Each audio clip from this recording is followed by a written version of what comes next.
Get ready to fall asleep while listening to this video. Proxima Centauri is the closest star to our solar system, but even being our nearest neighbour, it is so far away that we would need to travel for more than 4 years at the speed of light to get there. That's right, 4 years travelling at the fastest speed that exists in the universe. It sounds like just a little far, but when you understand what this really means, everything changes. Humanity has always dreamed of travelling to other stars, building giant spaceships like the ones we see in movies and colonising new worlds. But there is a truth that scientists and engineers know but rarely tell everyone. Even if we built the most advanced and powerful spaceship that technology allows today, even if we spent all the money on the entire planet on this project, even if thousands of generations worked on it, we would still face problems so gigantic that they make this journey practically impossible. We are talking about challenges that go beyond our current ability to solve.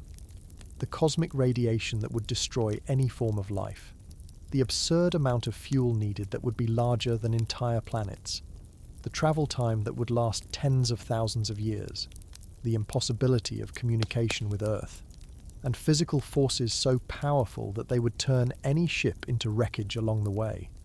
When you really analyse the numbers and understand the physics behind it all, a scary question appears. Could it be that the distance between stars was made precisely to keep each civilization trapped in its own solar system forever? Subscribe to the channel. Leave your like and comment from what part of the world you are watching. Get comfortable and relax. Let's begin. Have you ever looked up at the night sky and wondered what it would be like to visit our closest stellar neighbour? The twinkling light that appears so close might as well be an illusion. Proxima Centauri, the nearest star to our solar system, presents humanity with perhaps the greatest physical challenge we've ever contemplated. Proxima Centauri sits at a staggering distance of 4.24 light-years away from Earth. To put this in more comprehensible terms, that's approximately 40 trillion kilometres of empty space between us and our cosmic neighbour. This distance is so vast that it defies our intuitive understanding. If you were to count one number per second, reaching 40 trillion would take you more than 1 million years. That's the scale of distance we're talking about. With our current technology, even the fastest spacecraft ever built by humans would take tens of thousands of years to reach Proxima Centauri. The Voyager 1 spacecraft, launched in 1977 and now in interstellar space, travels at about 17 kilometers per second. At that speed, a journey to Proxima Centauri would take over 70,000 years. Even if we could magically improve our propulsion systems tenfold, we'd still be looking at a journey of thousands of years. The fundamental problem isn't just technological, it's physical. Space itself creates an almost insurmountable obstacle.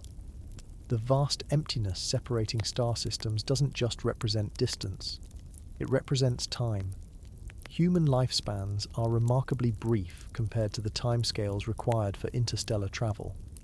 Our entire recorded history spans only a few thousand years. Yet we're contemplating journeys that would take many times longer than our civilization has existed. Even with theoretical future advancements in propulsion technology, the distance remains an obstacle that challenges our very conception of what space exploration means.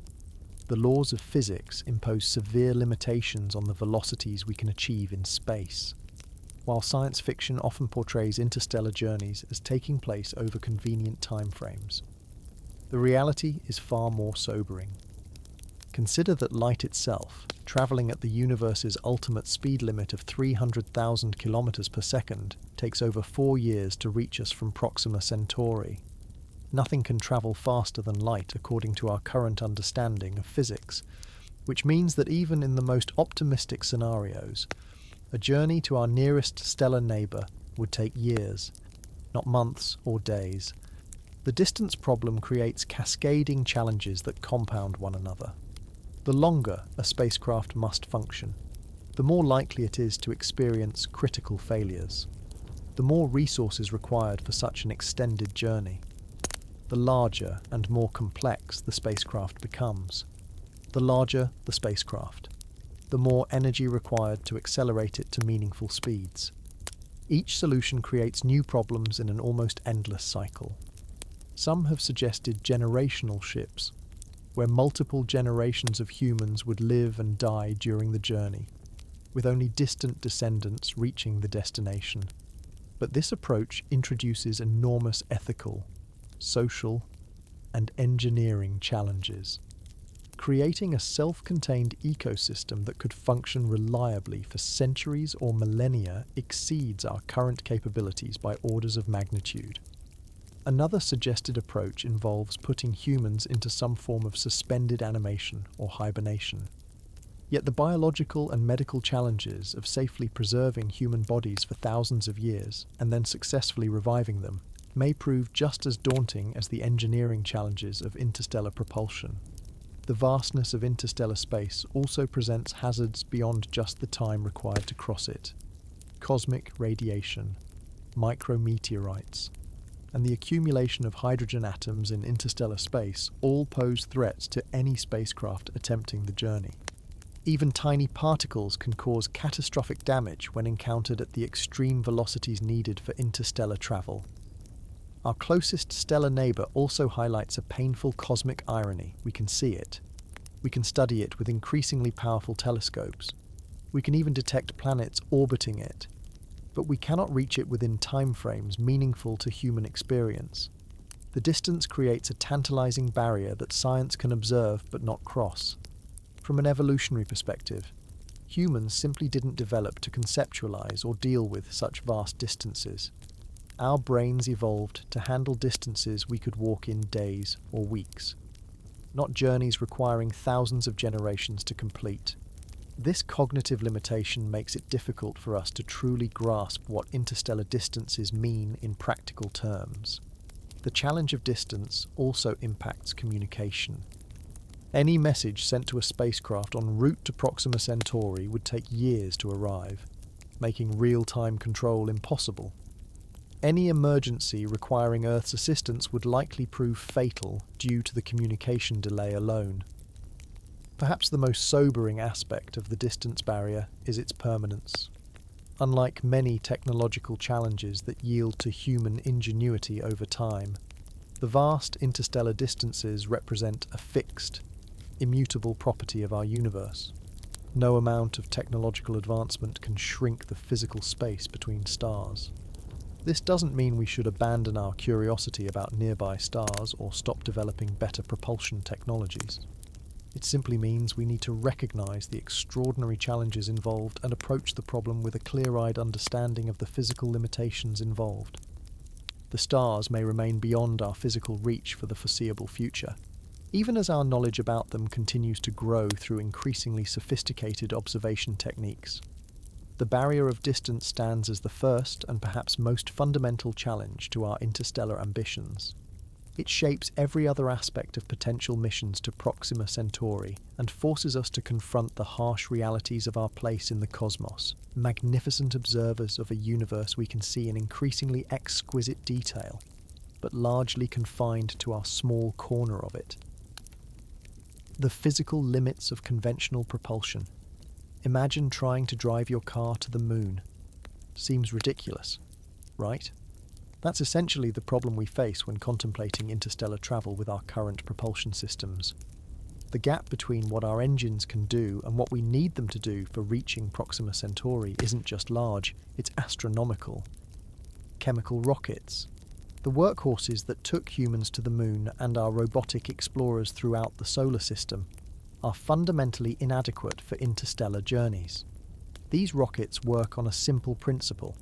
They burn propellant to create hot gases that are expelled from the rocket, generating thrust in the opposite direction.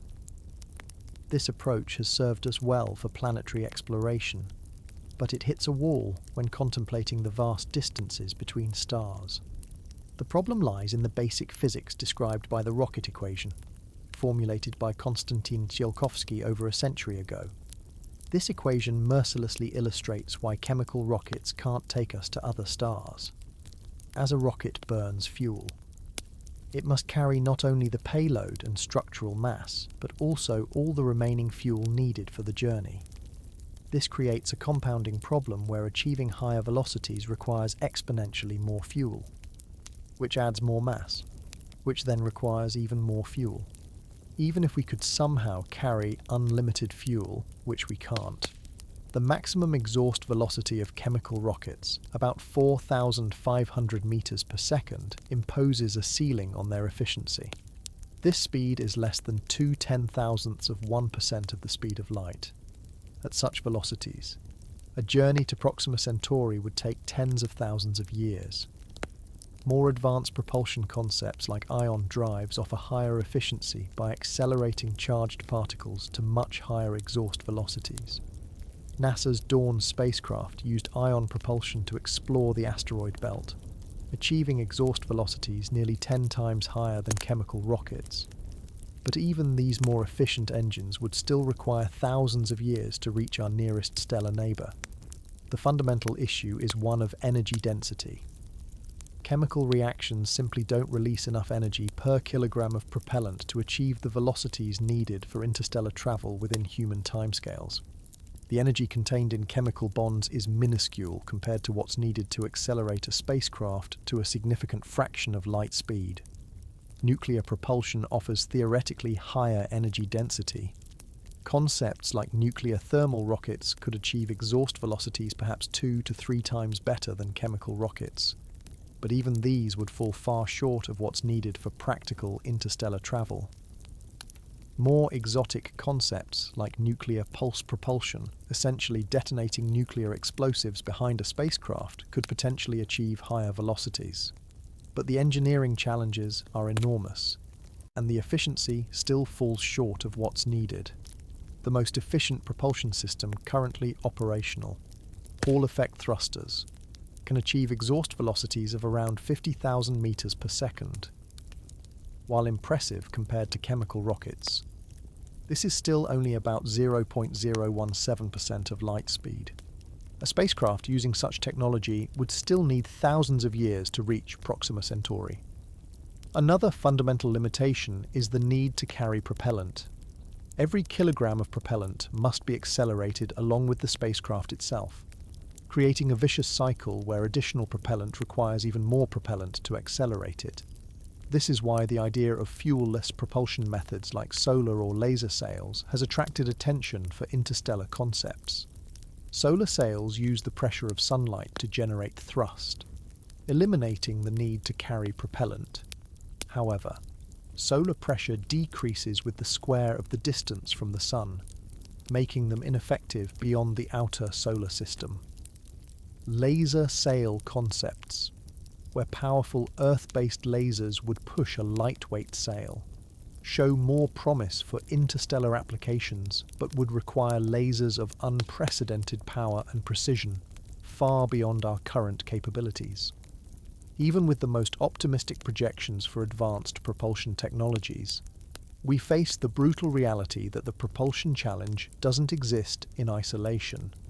A spacecraft designed for interstellar travel must also solve problems of radiation shielding, micrometeorite protection, power generation, navigation, communication, and system reliability over decades or centuries of operation.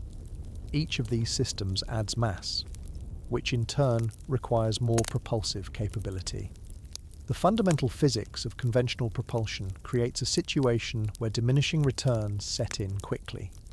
The faster we want to go, the harder it becomes to achieve each additional increment of speed. This creates a practical ceiling that's far below what would be needed for interstellar journeys within a single human lifetime.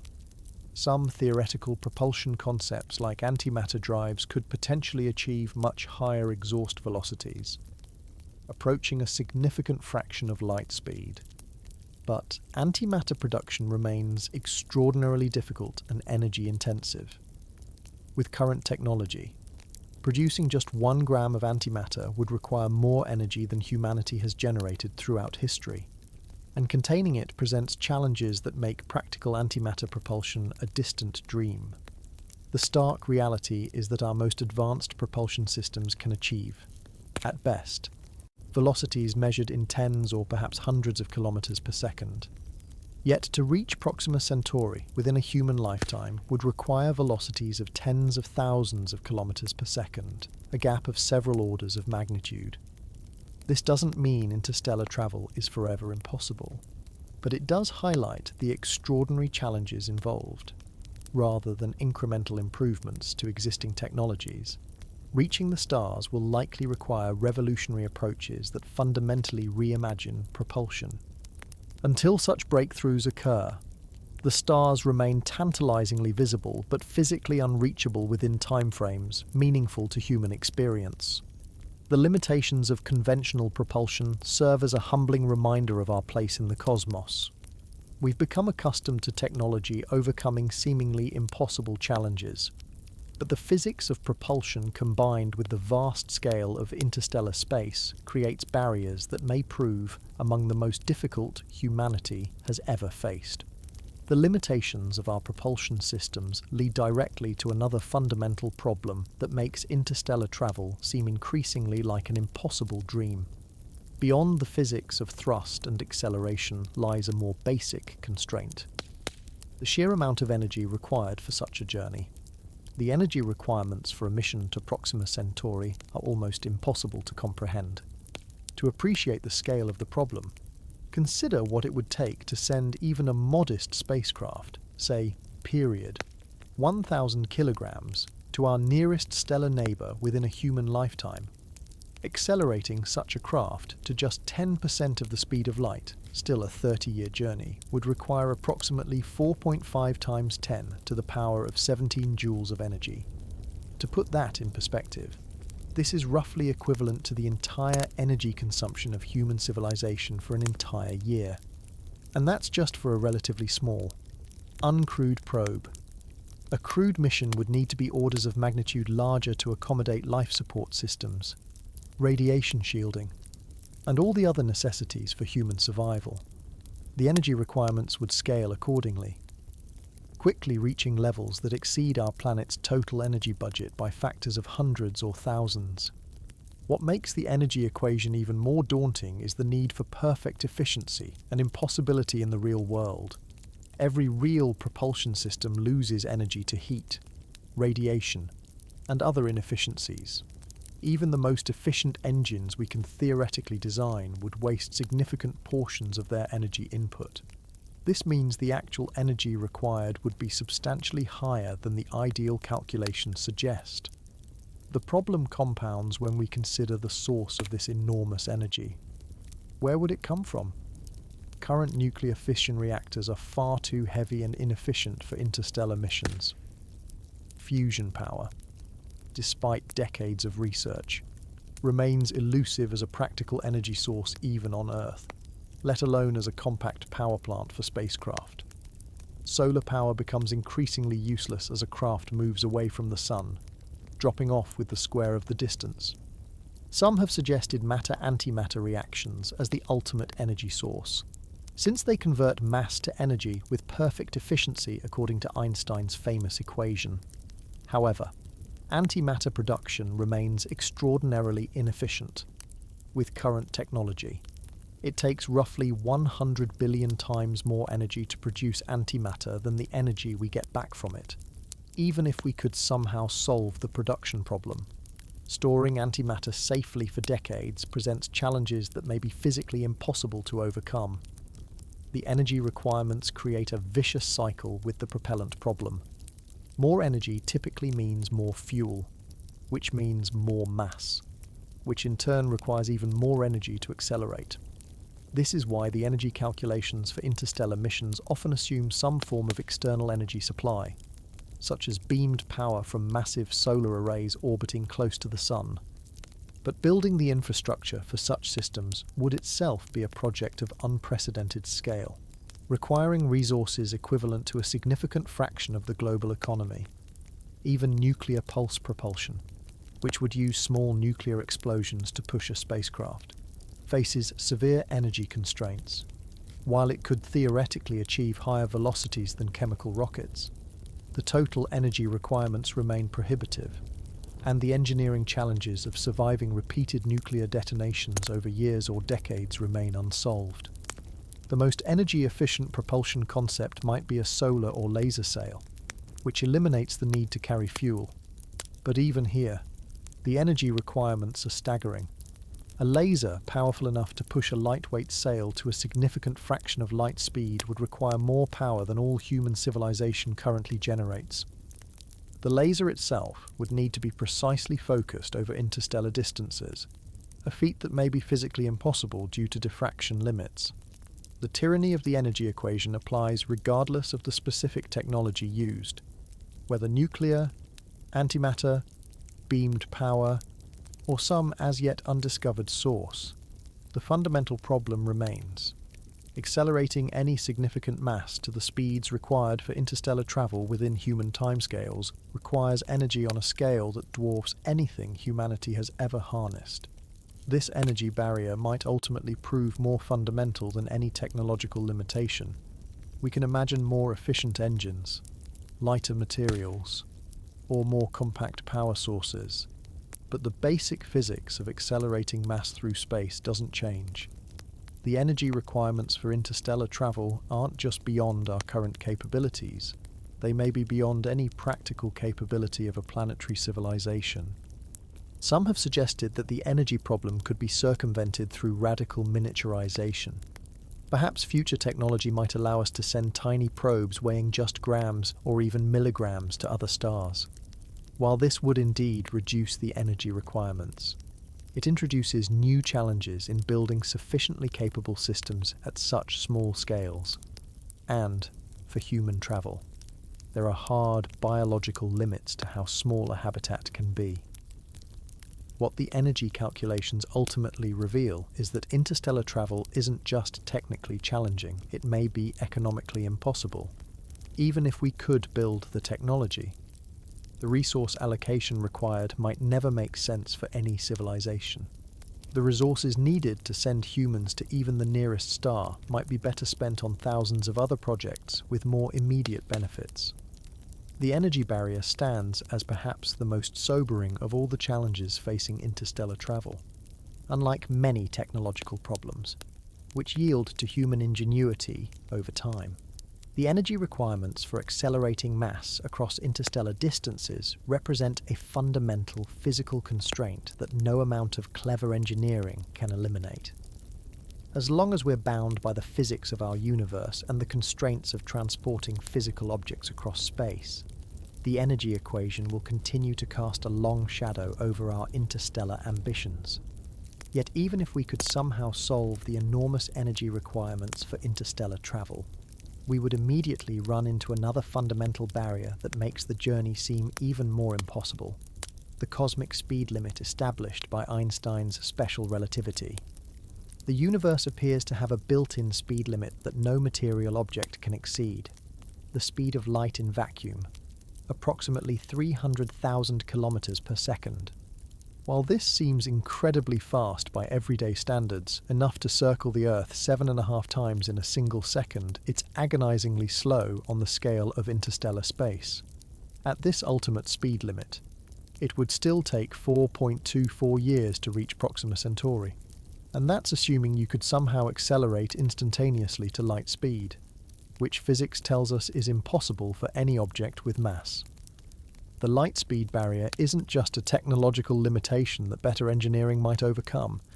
It appears to be a fundamental property of space-time itself, according to special relativity. As an object with mass accelerates toward the speed of light, its energy increases without bound. To actually reach light speed would require infinite energy, a physical impossibility. This cosmic speed limit has profound implications for interstellar travel. Even if we somehow solved the energy problem and could accelerate a spacecraft to 99% of light speed, already requiring almost unimaginable energy, the journey to Proxima Centauri would still take over 4 years from Earth's perspective. There's simply no way around this hard limit within our current understanding of physics. Special relativity does offer one intriguing effect known as time dilation.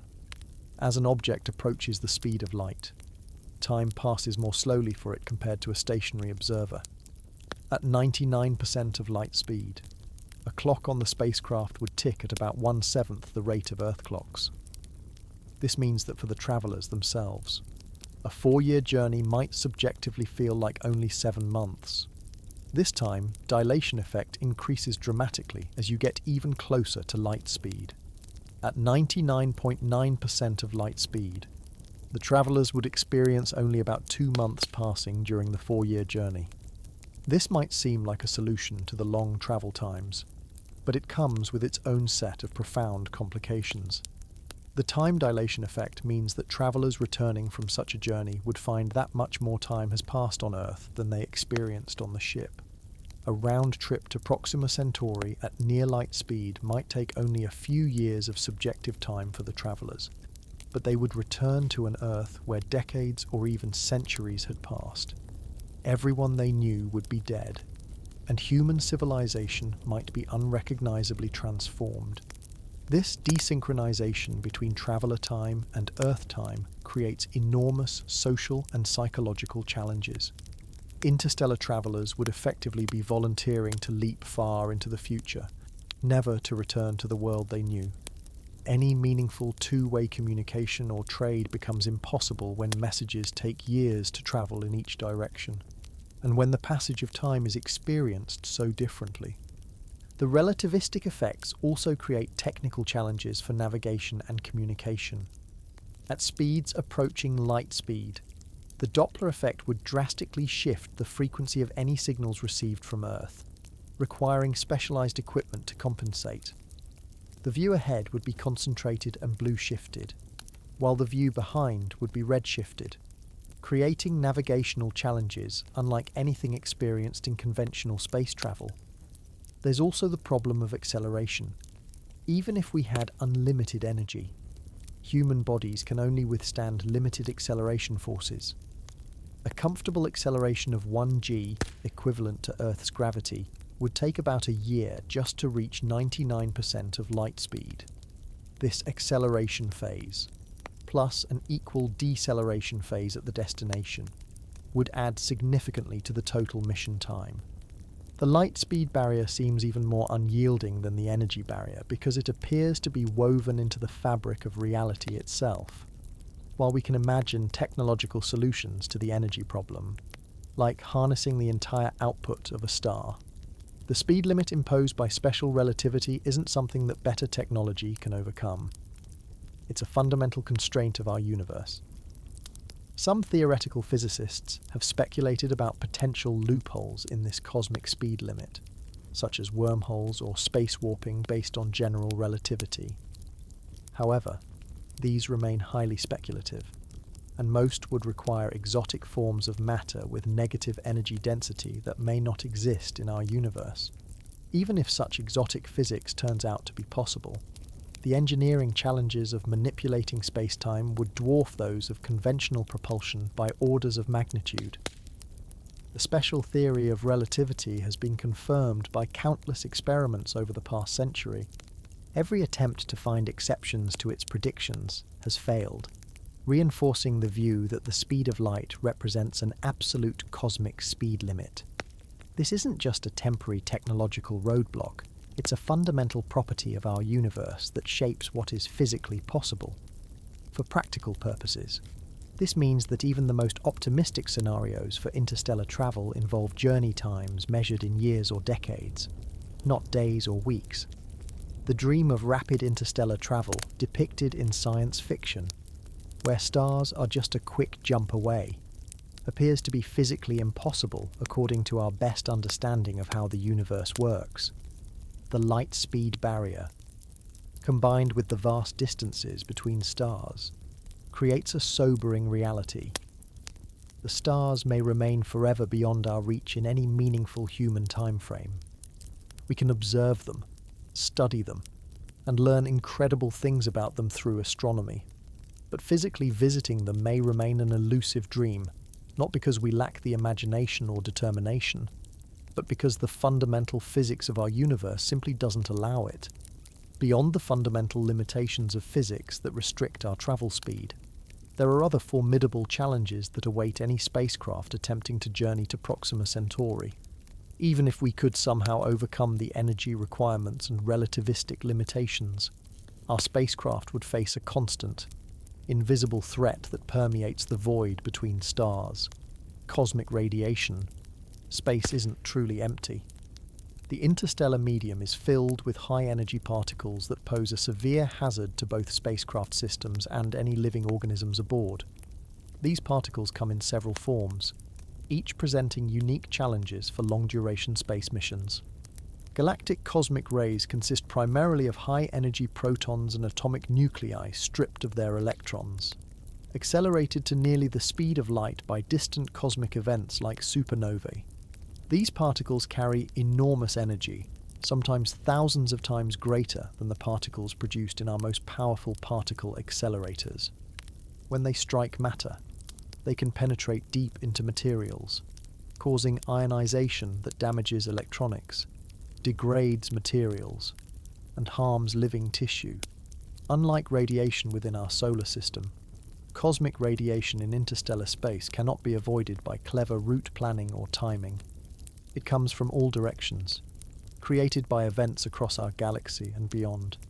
It's a constant, omnipresent threat that any interstellar mission must endure for its entire journey. Within our solar system, Earth's magnetic field and atmosphere protect us from most of this radiation. Astronauts on the International Space Station receive radiation doses many times higher than people on Earth, but still within manageable limits for short missions. However, these missions typically last months, not the decades or centuries required for interstellar travel. The numbers are sobering. A human on a decade-long journey through interstellar space would likely receive a total radiation dose far exceeding known survivable limits. Without extraordinary shielding, cancer risk would approach 100%, and damage to the central nervous system could cause progressive, irreversible cognitive decline and motor function impairment. The traditional approach to radiation protection is mass shielding, surrounding sensitive components and crew compartments with thick layers of material. However, shielding against cosmic radiation presents unique challenges. When high-energy particles strike dense shielding materials, they can create secondary radiation that's sometimes more dangerous than the primary particles. It's somewhat like trying to stop a bullet, only to have it shatter into dozens of smaller, still harmful fragments. Water makes an effective shield, absorbing radiation without creating many secondary particles. A layer of water about 2 meters thick would provide reasonable protection. However, the mass requirements for such shielding quickly become prohibitive for interstellar missions already struggling with the energy needed to accelerate every kilogram of payload. Some have proposed active shielding using magnetic fields, similar to Earth's natural magnetosphere. While theoretically promising, the engineering challenges are enormous. Creating magnetic fields strong enough to deflect high-energy cosmic rays would require superconductive materials maintaining cryogenic temperatures for decades, with power requirements that strain the limits of what's possible for a spacecraft power system. Even with the best practical shielding we can imagine, some radiation would still penetrate. Over decades, the cumulative exposure would cause increasing damage to both human tissues and electronic systems. DNA repair mechanisms in human cells can address some radiation damage, but they become overwhelmed by constant high-level exposure, leading to mutations and cell death. For electronic systems, radiation causes both gradual degradation and sudden failures. Memory bits can be flipped by single particle impacts, potentially corrupting critical software. Semiconductor junctions can develop increasing leakage currents as radiation damage accumulates. Over years or decades, these effects would compound, causing progressive failure of spacecraft systems. Radiation-hardened electronics exist, but they typically lag behind commercial technology in performance and efficiency. The computing systems aboard an interstellar craft would need to function flawlessly for decades while withstanding radiation levels far beyond what we typically test for in Earth-orbiting satellites. The radiation problem becomes even more challenging for missions involving hibernation or suspended animation. Human cells are most vulnerable to radiation damage when dividing. In hibernation scenarios where cellular metabolism is drastically reduced but not stopped entirely, radiation damage could accumulate without the normal repair processes operating effectively, potentially making hibernation more dangerous than regular activity from a radiation perspective.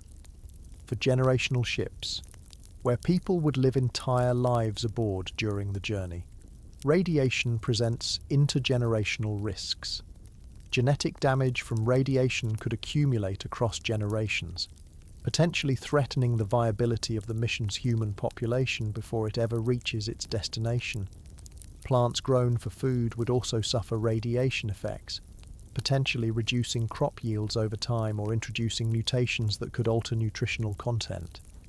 The entire closed ecosystem of a generation ship would be under constant radiation stress, creating cascading biological challenges throughout the mission. The radiation problem has no easy solutions. Every approach involves difficult trade-offs between mass, power requirements, and effectiveness. The challenge isn't just protecting against a single radiation event, but maintaining that protection continuously for decades against an omnidirectional threat that never ceases. Perhaps the most sobering aspect of the cosmic radiation problem is that it exists independently of all the other challenges. Solving the energy problem wouldn't reduce the radiation threat. Developing better propulsion to shorten the journey would help reduce total exposure.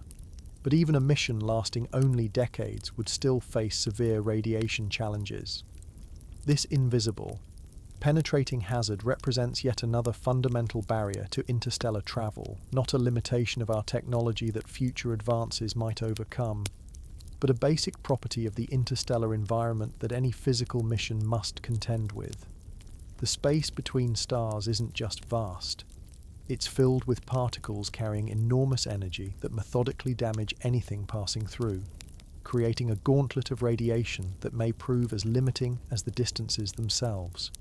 Even if we could somehow develop perfect radiation shielding to protect our interstellar spacecraft and its occupants, we would still face another inexorable enemy on the journey to Proxima Centauri: time itself. The deterioration of materials over the extended duration of an interstellar mission presents challenges that go beyond any we've faced in space exploration so far. Everything we build has a lifespan. On Earth, we're accustomed to structures lasting decades or occasionally centuries before requiring major renovation or replacement. Our most ambitious spacecraft to date, like the Voyager probes, have operated for over 4 decades, an impressive achievement, but still just a tiny fraction of the time required for interstellar travel. The fundamental problem is entropy, the universal tendency of ordered systems to break down over time. No matter how well engineered a system is, components wear out, materials degrade, and unexpected failures occur. For an interstellar mission lasting centuries, this natural deterioration becomes not just a technical challenge, but a mission-ending threat. Consider the materials used in spacecraft construction. Even the most durable metals undergo slow changes over time. Metal fatigue occurs as materials experience repeated thermal cycles when spacecraft components heat up and cool down during normal operation. Microscopic cracks form, propagate, and eventually lead to structural failures. Over decades, these processes that might be negligible in shorter missions become critical failure modes. Plastics and composite materials, increasingly important in spacecraft design for their lightweight properties, face even greater longevity challenges. Polymers break down under exposure to radiation, vacuum, and temperature extremes. They become brittle, lose strength, and can outgas compounds that contaminate sensitive equipment. Some of these degradation processes might take decades to become apparent, but over centuries, they would render many materials functionally useless. Even something as seemingly stable as glass undergoes extremely slow devitrification, a process where the amorphous structure gradually crystallizes, causing the glass to become cloudy and eventually brittle. This would affect everything from solar panels to optical sensors to viewport windows over very long time frames. Lubricants present a particular challenge. Moving parts in machinery require lubrication, but conventional oils and greases evaporate in vacuum or break down over time. Solid lubricants like molybdenum disulfide perform better in space, but even these degrade after extended use. A spacecraft designed for centuries of operation would need either completely novel lubrication approaches or mechanisms specifically designed to function without lubrication, both representing significant engineering challenges. Electronic components face their own deterioration issues beyond radiation damage. Electromigration, the gradual movement of metal atoms in conductors due to the momentum transfer from flowing electrons, causes progressive damage in electronic circuits. This process accelerates at higher temperatures and current densities, potentially causing failures in critical systems after decades of operation. Battery technologies, essential for storing energy on spacecraft, have limited cycle lives and degrade even when not in use. The best current batteries might last decades under ideal conditions, but certainly not centuries. Energy storage systems for interstellar missions would need durability orders of magnitude beyond current capabilities. Micrometeoroid impacts, while individually minor, would accumulate over decades. Each tiny impact causes a miniature crater and ejects material, slowly eroding exposed surfaces. Over centuries, this constant bombardment would significantly degrade external surfaces, potentially compromising thermal control systems, solar panels, or radiators crucial to spacecraft function. The challenge extends to biological systems as well. Any seeds or other biological materials carried for eventual use at the destination would need to remain viable after centuries of storage, far beyond what we've demonstrated possible with current preservation techniques. Perhaps most concerning is that many of these deterioration processes interact and accelerate each other. Radiation damage makes materials more susceptible to thermal stress. Micrometeoroid impacts create weak points where cracks can propagate more easily. Degraded thermal control systems lead to temperature extremes that further accelerate electronic component failures over very long timescales. These compounding effects create degradation cascades that become increasingly difficult to predict or mitigate. Redundancy is the traditional approach to spacecraft reliability, providing backup systems that can take over when primary systems fail. However, redundancy has limited effectiveness against deterioration that affects all similar components equally. Having 3 identical pumps doesn't help if all 3 use materials that become brittle after 50 years in space. True long-term reliability would require fundamentally different approaches to system design. Self-repairing systems represent a theoretical solution, but creating machines that can effectively diagnose and repair themselves without human intervention remains well beyond our current capabilities. The complexity of such systems would itself introduce new failure modes and vulnerabilities. For crewed missions, human maintenance could address some deterioration issues. However, this creates a circular problem. The life support systems keeping the maintenance crew alive would themselves require maintenance, creating an unending cycle of repair needs that would strain any mission's resources. 3D printing and onboard manufacturing might allow for replacement parts to be created as needed, but these systems would themselves be subject to deterioration, and they would require feedstock materials that would need to be carried from Earth or somehow recycled from failed components. The inexorable march of material deterioration creates a fundamental paradox for interstellar missions. The longer the journey takes, the more robust the systems need to be. But more robust systems typically mean more mass, which means more energy required for propulsion, which extends the journey time, creating a vicious cycle that may be impossible to break with any foreseeable technology. What makes material deterioration particularly challenging as a barrier to interstellar travel is its inevitability. We can imagine theoretical solutions to many other challenges, But the second law of thermodynamics, which essentially states that all physical systems degrade over time, represents a fundamental constraint that no engineering can fully overcome. We might extend component lifespans through better materials and designs, but we cannot achieve true immortality for physical systems.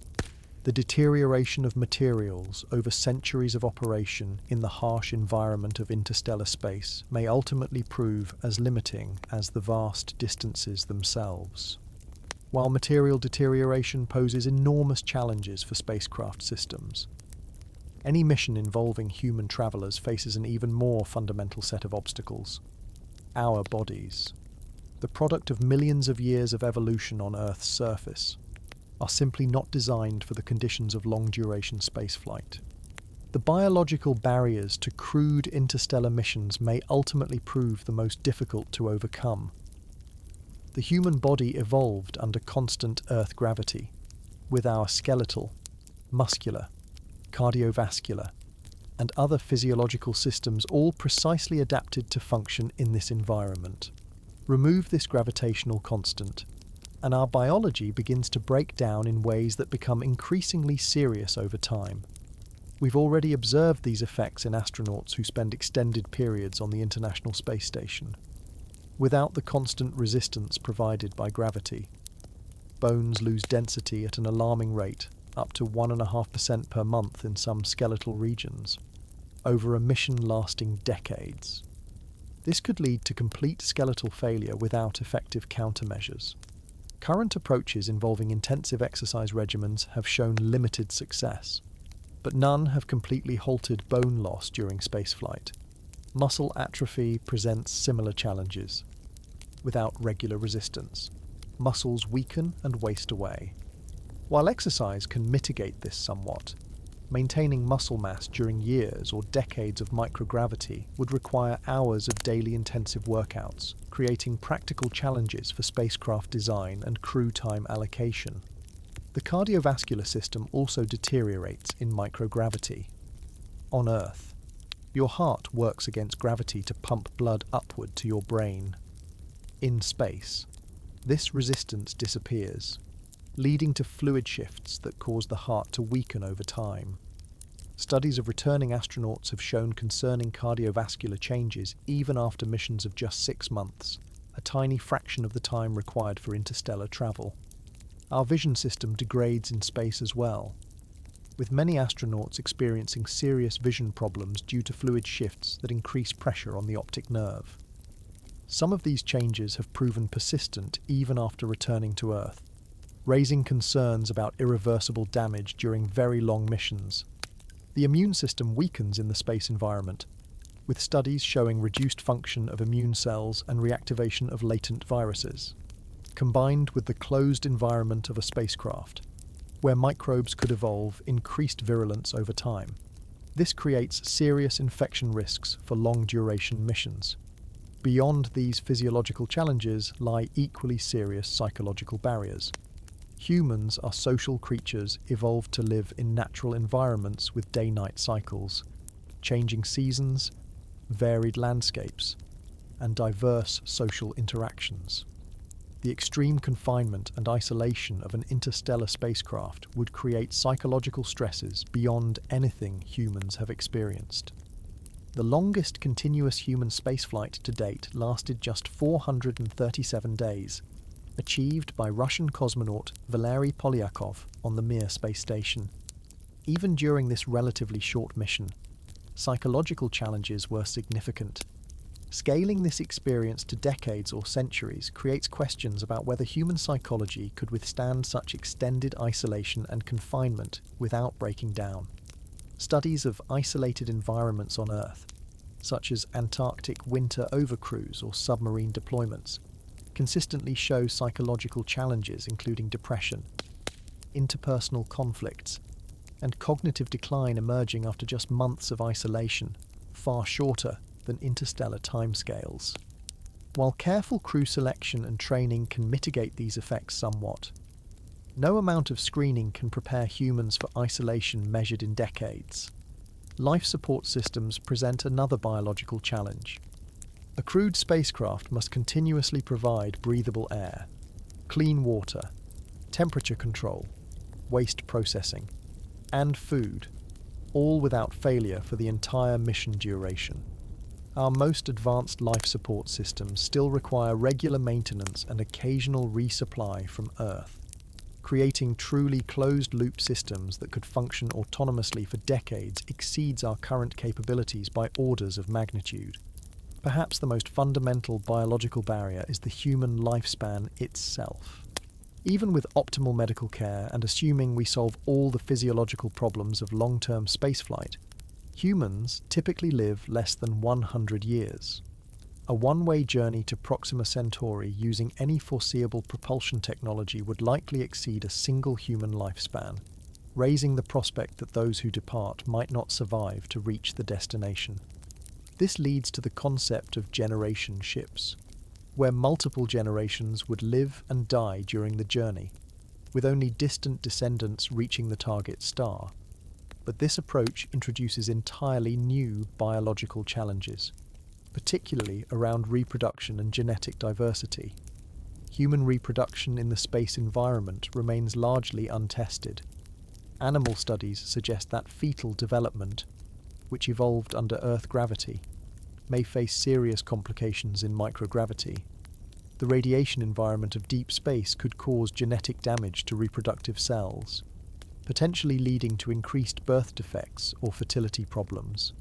Even assuming successful reproduction, maintaining genetic diversity would require either a large initial population, increasing the spacecraft size and energy requirements enormously, or sophisticated genetic technologies to prevent inbreeding depression over multiple generations.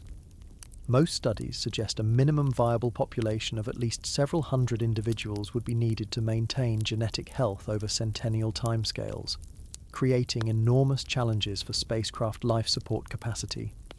Child development in space introduces additional unknowns. Would children born in microgravity develop normally? How would their bones and muscles form without gravity's constant influence? What about their vestibular systems and spatial orientation abilities? We simply don't know, as no human has yet been born or raised off-planet. The social dynamics of a generation ship create further complications. How would a society confined to a spacecraft maintain cultural continuity and mission focus across generations? How would they handle inevitable social conflicts in an environment with no possibility of physical separation or escape? How would they maintain critical technical knowledge across generations without the educational infrastructure of Earth? These biological challenges represent a fundamentally different category of problem from the engineering challenges discussed earlier. While we can imagine theoretical solutions to propulsion or material limitations, the biological constraints are woven into our very nature as Earth-evolved organisms. We cannot simply engineer around the fact that humans require gravity, space, social interaction, and generational renewal, all things that are extremely difficult to provide on an interstellar mission.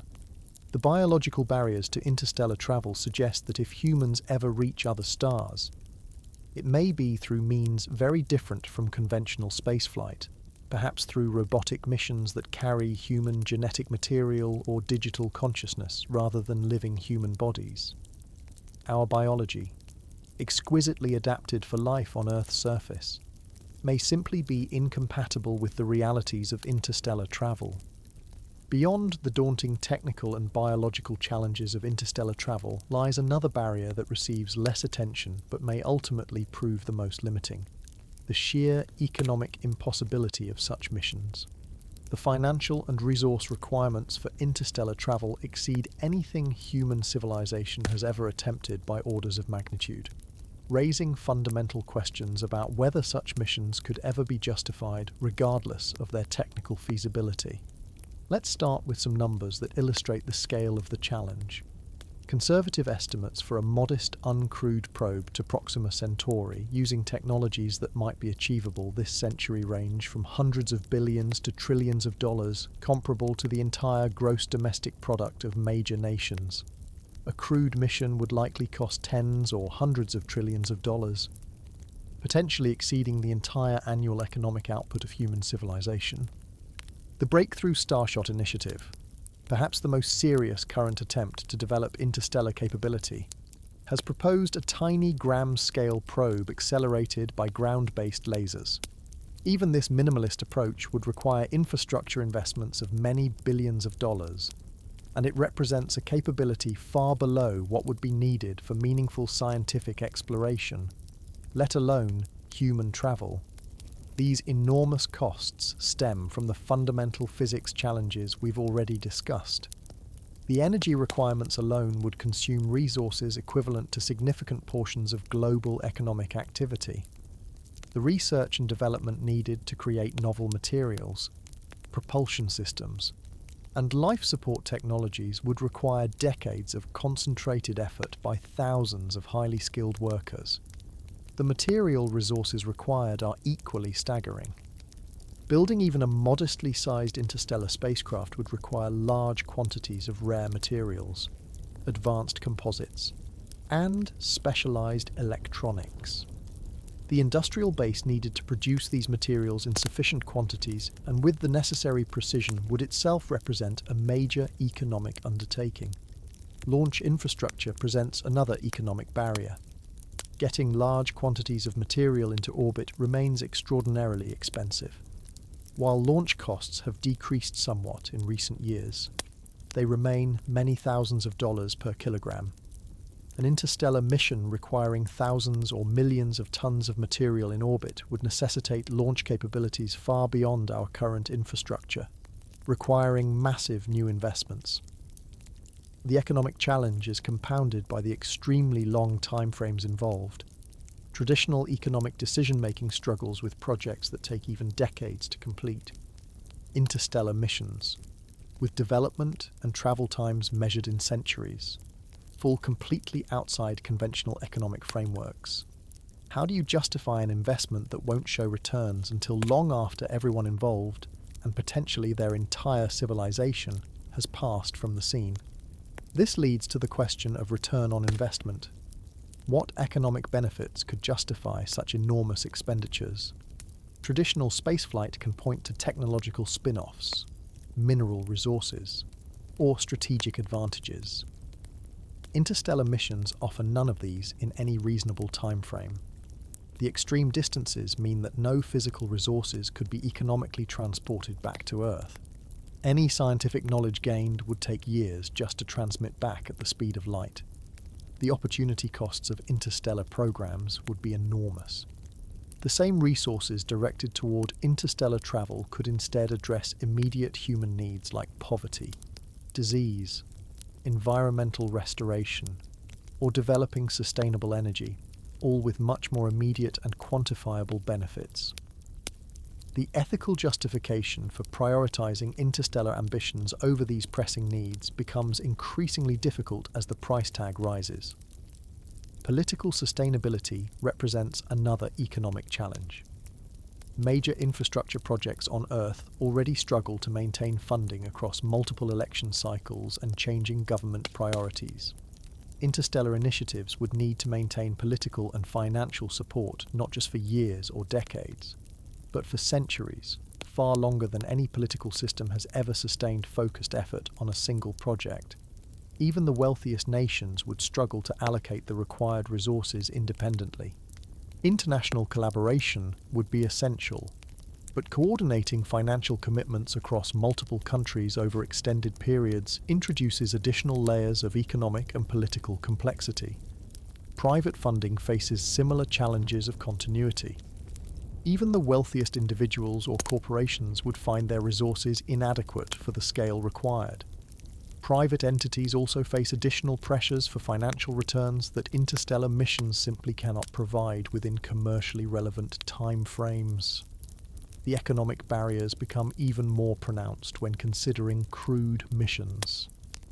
The life support, artificial gravity, radiation protection, and psychological support systems needed for human travel would multiply costs many times over compared to robotic alternatives, with no corresponding increase in scientific or economic returns. Some have suggested that future economic growth and technological advancement might eventually make interstellar travel more affordable.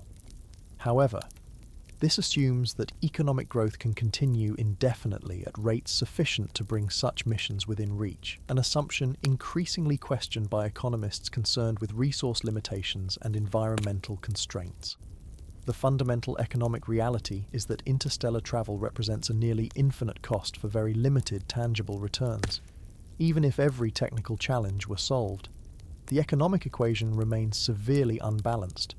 No rational economic actor, whether government, period, corporation, or individual, could justify such expenditure under any conventional cost-benefit analysis. This economic barrier may ultimately prove more limiting than any technical challenge. Humans have often overcome seemingly impossible technical problems when sufficient resources were committed to the task. But no amount of ingenuity can overcome the basic reality that interstellar missions would consume vast portions of human civilization's resources while providing benefits that are distant, diffuse, and primarily philosophical rather than practical. The economic impossibility of interstellar travel suggests that if such journeys ever occur, they would require either a fundamentally transformed human economy operating on principles very different from today's, or drastically scaled down approaches like the tiny probes envisioned by Breakthrough Starshot, missions that might reach other stars but could accomplish only the most basic observations upon arrival, given the staggering economic barriers to interstellar travel. Some researchers have focused on advanced propulsion concepts that might at least reduce the journey time and overall mission cost. Nuclear propulsion technologies, both fission and fusion, have often been proposed as our best hope for achieving the speeds necessary for interstellar travel within somewhat reasonable timeframes.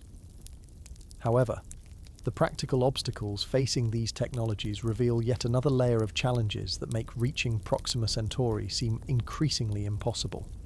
Nuclear fission, the splitting of heavy atoms like uranium to release energy, represents our most mature nuclear technology. Various designs for nuclear fission rockets have been proposed since the 1950s, with some, like the NERVA engine, even reaching ground testing phases before cancellation. These engines would use nuclear reactors to heat propellant, typically hydrogen, to much higher temperatures than chemical rockets can achieve, providing greater exhaust velocity and efficiency. However, even the most optimistic performance estimates for fission rockets fall far short of what's needed for practical interstellar travel. The theoretical maximum specific impulse, a measure of propulsion efficiency for solid-core nuclear thermal rockets, is around 900 to 1,000 seconds, perhaps 2 to 3 times better than the best chemical rockets. While this would enable faster travel within our solar system, it would still leave a journey to Proxima Centauri taking many thousands of years. More exotic fission concepts like gas core or nuclear saltwater rockets could theoretically achieve higher performance, but they introduce enormous engineering challenges related to containing the extremely high temperature fissioning material. These designs remain largely theoretical and would face tremendous hurdles in practical implementation. The safety considerations for nuclear rockets create additional complexity. Launching nuclear materials from Earth raises serious concerns about accident scenarios. The radiation produced during operation would require massive shielding to protect crew or sensitive equipment, adding substantial weight to the spacecraft and reducing overall performance. The risk of malfunction in a nuclear system operating continuously for decades would be difficult to mitigate completely. Nuclear fusion, the combining of light atoms like hydrogen isotopes to release energy, offers theoretically higher performance than fission. Fusion propulsion concepts like the Daedalus design, studied by the British Interplanetary Society in the 1970s, suggest that fusion rockets might achieve specific impulses of 100,000 seconds or more, potentially enabling travel times to Proxima Centauri of under a century. However, controlled fusion remains elusive even in ground-based facilities with unlimited mass budgets. Despite over 60 years of intensive research and billions in funding, we have yet to achieve a controlled fusion reaction that produces more energy than it consumes, let alone a compact, lightweight systems suitable for spacecraft propulsion. The engineering challenges of containing plasma at hundreds of millions of degrees, managing the intense neutron radiation produced, and maintaining stable fusion reactions for years without maintenance appear nearly insurmountable with foreseeable technology. Both fission and fusion systems face the critical challenge of heat rejection. A nuclear rocket producing the power levels needed for interstellar travel would generate enormous amounts of waste heat that must be radiated away to prevent the spacecraft from melting. In the vacuum of space, getting rid of heat is surprisingly difficult. It can only be radiated away as infrared energy. The radiator panels needed to dissipate this heat would be massive, potentially spanning kilometers and adding significantly to the spacecraft's mass and complexity. Fuel storage presents another major obstacle for nuclear propulsion. Fusion concepts typically rely on deuterium and helium-3 or tritium as fuel. While deuterium can be extracted from water, helium-3 is extremely rare on Earth. Some designs have proposed mining it from the lunar surface, but this would require an enormous lunar infrastructure project before interstellar missions could even begin. Tritium, another potential fusion fuel, has a half-life of just 12.5 years, meaning it would decay significantly during a long interstellar journey, complicating fuel management. For fission systems, the uranium or plutonium fuel is more stable but presents different challenges. The critical mass requirements of nuclear materials create safety concerns about accidental criticality during mission anomalies. The radioactive nature of the fuel also complicates handling, maintenance, and end-of-life disposal. Perhaps the most sobering reality about nuclear propulsion is that even if all these challenges were somehow overcome, the performance would still fall short of what's truly needed for practical interstellar travel. Even the most advanced theoretical fusion propulsion concepts would require decades or centuries to reach Proxima Centauri, better than millennia, certainly, but still beyond a single human lifespan and fraught with all the material deterioration and life support challenges discussed earlier. The infrastructure required to develop, test, and deploy nuclear propulsion systems would itself represent a massive undertaking. Ground testing facilities would need to be built in remote locations with extensive safety measures. Launch facilities would require significant modifications to handle nuclear materials safely. The regulatory hurdles alone would be enormous, with international treaties currently restricting nuclear activities in space. The technical expertise required for nuclear propulsion development is increasingly rare. The nuclear engineering workforce has been declining in many countries as nuclear power plants age out without replacement. Rebuilding this expertise for advanced space propulsion would require decades of educational and industrial investment. When all these obstacles are considered together, nuclear propulsion, despite being perhaps our most promising technology for interstellar travel, still leaves us facing journey times measured in centuries, with development costs potentially in the trillions of dollars, and technical challenges that may be insurmountable. Even this most advanced propulsion concept fails to transform interstellar travel from impossible to merely difficult. The stark limitations of even nuclear propulsion have led some to propose an entirely different approach to the interstellar travel problem. If we can't make the journey short enough for a single human lifespan, perhaps we should embrace the long time frames and send vessels designed to sustain multiple generations of humans throughout the journey. These generation ships, or world ships, would essentially be travelling mini-worlds, carrying everything needed for human civilization to continue during voyages lasting centuries. However, examining this concept in detail reveals perhaps the most profound impossibilities yet. A generation ship would need to function as a completely closed ecological system, recycling air, water, and nutrients with perfect efficiency for hundreds of years. Despite decades of research, we have never succeeded in creating a truly closed artificial ecosystem on Earth, even with the possibility of outside intervention when problems arise.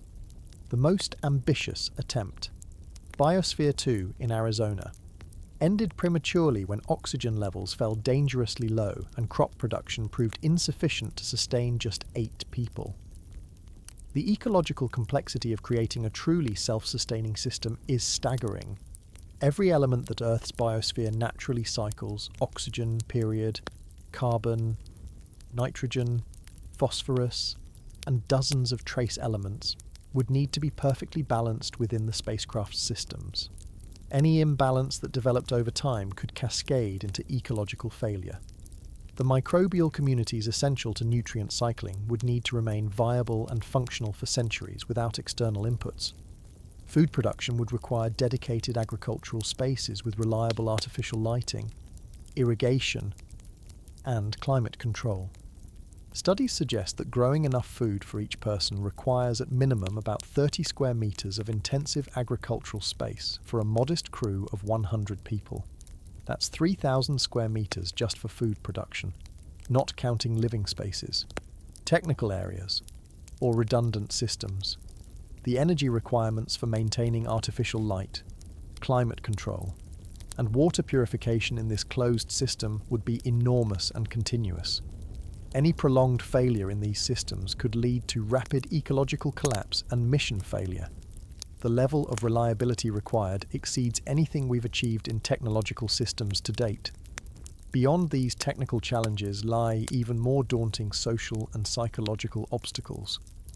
A generation ship would need to maintain a functioning society in extreme isolation for centuries.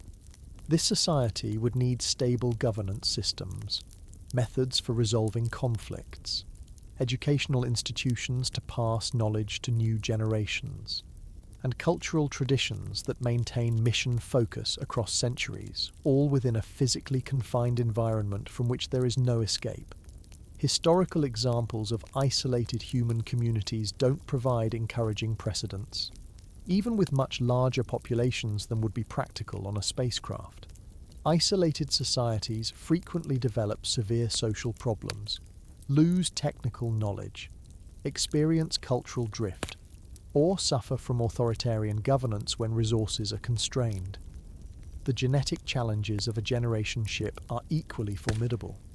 To maintain genetic diversity and avoid inbreeding depression over many generations. Population geneticists suggest a minimum founding population of at least 150 to 200 individuals, and that's with careful management of mating pairs to minimize relatedness. More conservative estimates suggest 500 to 1,000 individuals might be necessary for genetic health over centennial timescales. Supporting a population of this size would require a vessel of enormous proportions, with corresponding increases in the already prohibitive energy and resource requirements. Each additional person multiplies the life support needs, agricultural space, water recycling capacity, and social complexity of the mission. The ethical dimensions of generation ships present perhaps the most troubling aspects of all. The first generation might volunteer for the mission, but subsequent generations would be born into a life they never chose, confined to the spacecraft with no alternative. They would never experience the simple pleasures Earth humans take for granted, feeling natural sunlight, breathing fresh air, seeing horizons, swimming in natural bodies of water, or simply having the freedom to travel more than a few hundred meters in any direction. These future generations might reasonably question why their ancestors committed them to such a constrained existence. The risk of mission rejection by later generations would be significant, potentially leading to conflict between those who wish to maintain the original mission objectives and those who prioritize immediate quality of life over reaching a destination they personally would never see. The psychological health of generation ship inhabitants poses another serious concern. Humans evolved in natural environments with day-night cycles governed by the sun, seasonal changes, diverse ecosystems, and essentially unlimited visual horizons. The confined, artificial environment of even the most carefully designed spacecraft would lack these psychological requirements, potentially leading to increased rates of depression, anxiety, and other mental health issues that could threaten social stability over time. Knowledge preservation across generations would present additional challenges. Technical information crucial to spacecraft operation would need to be maintained with perfect fidelity across centuries. Educational systems would need to train new engineers, doctors, farmers, and other specialists generation after generation without external resources or expertise. Any significant loss of critical knowledge could prove fatal to the entire mission. When all these factors are considered together, the generation ship concept, often presented as the most practical approach to interstellar travel, reveals itself as perhaps the least practical of all. The technical challenges of creating a self-sustaining ecology would be enormous.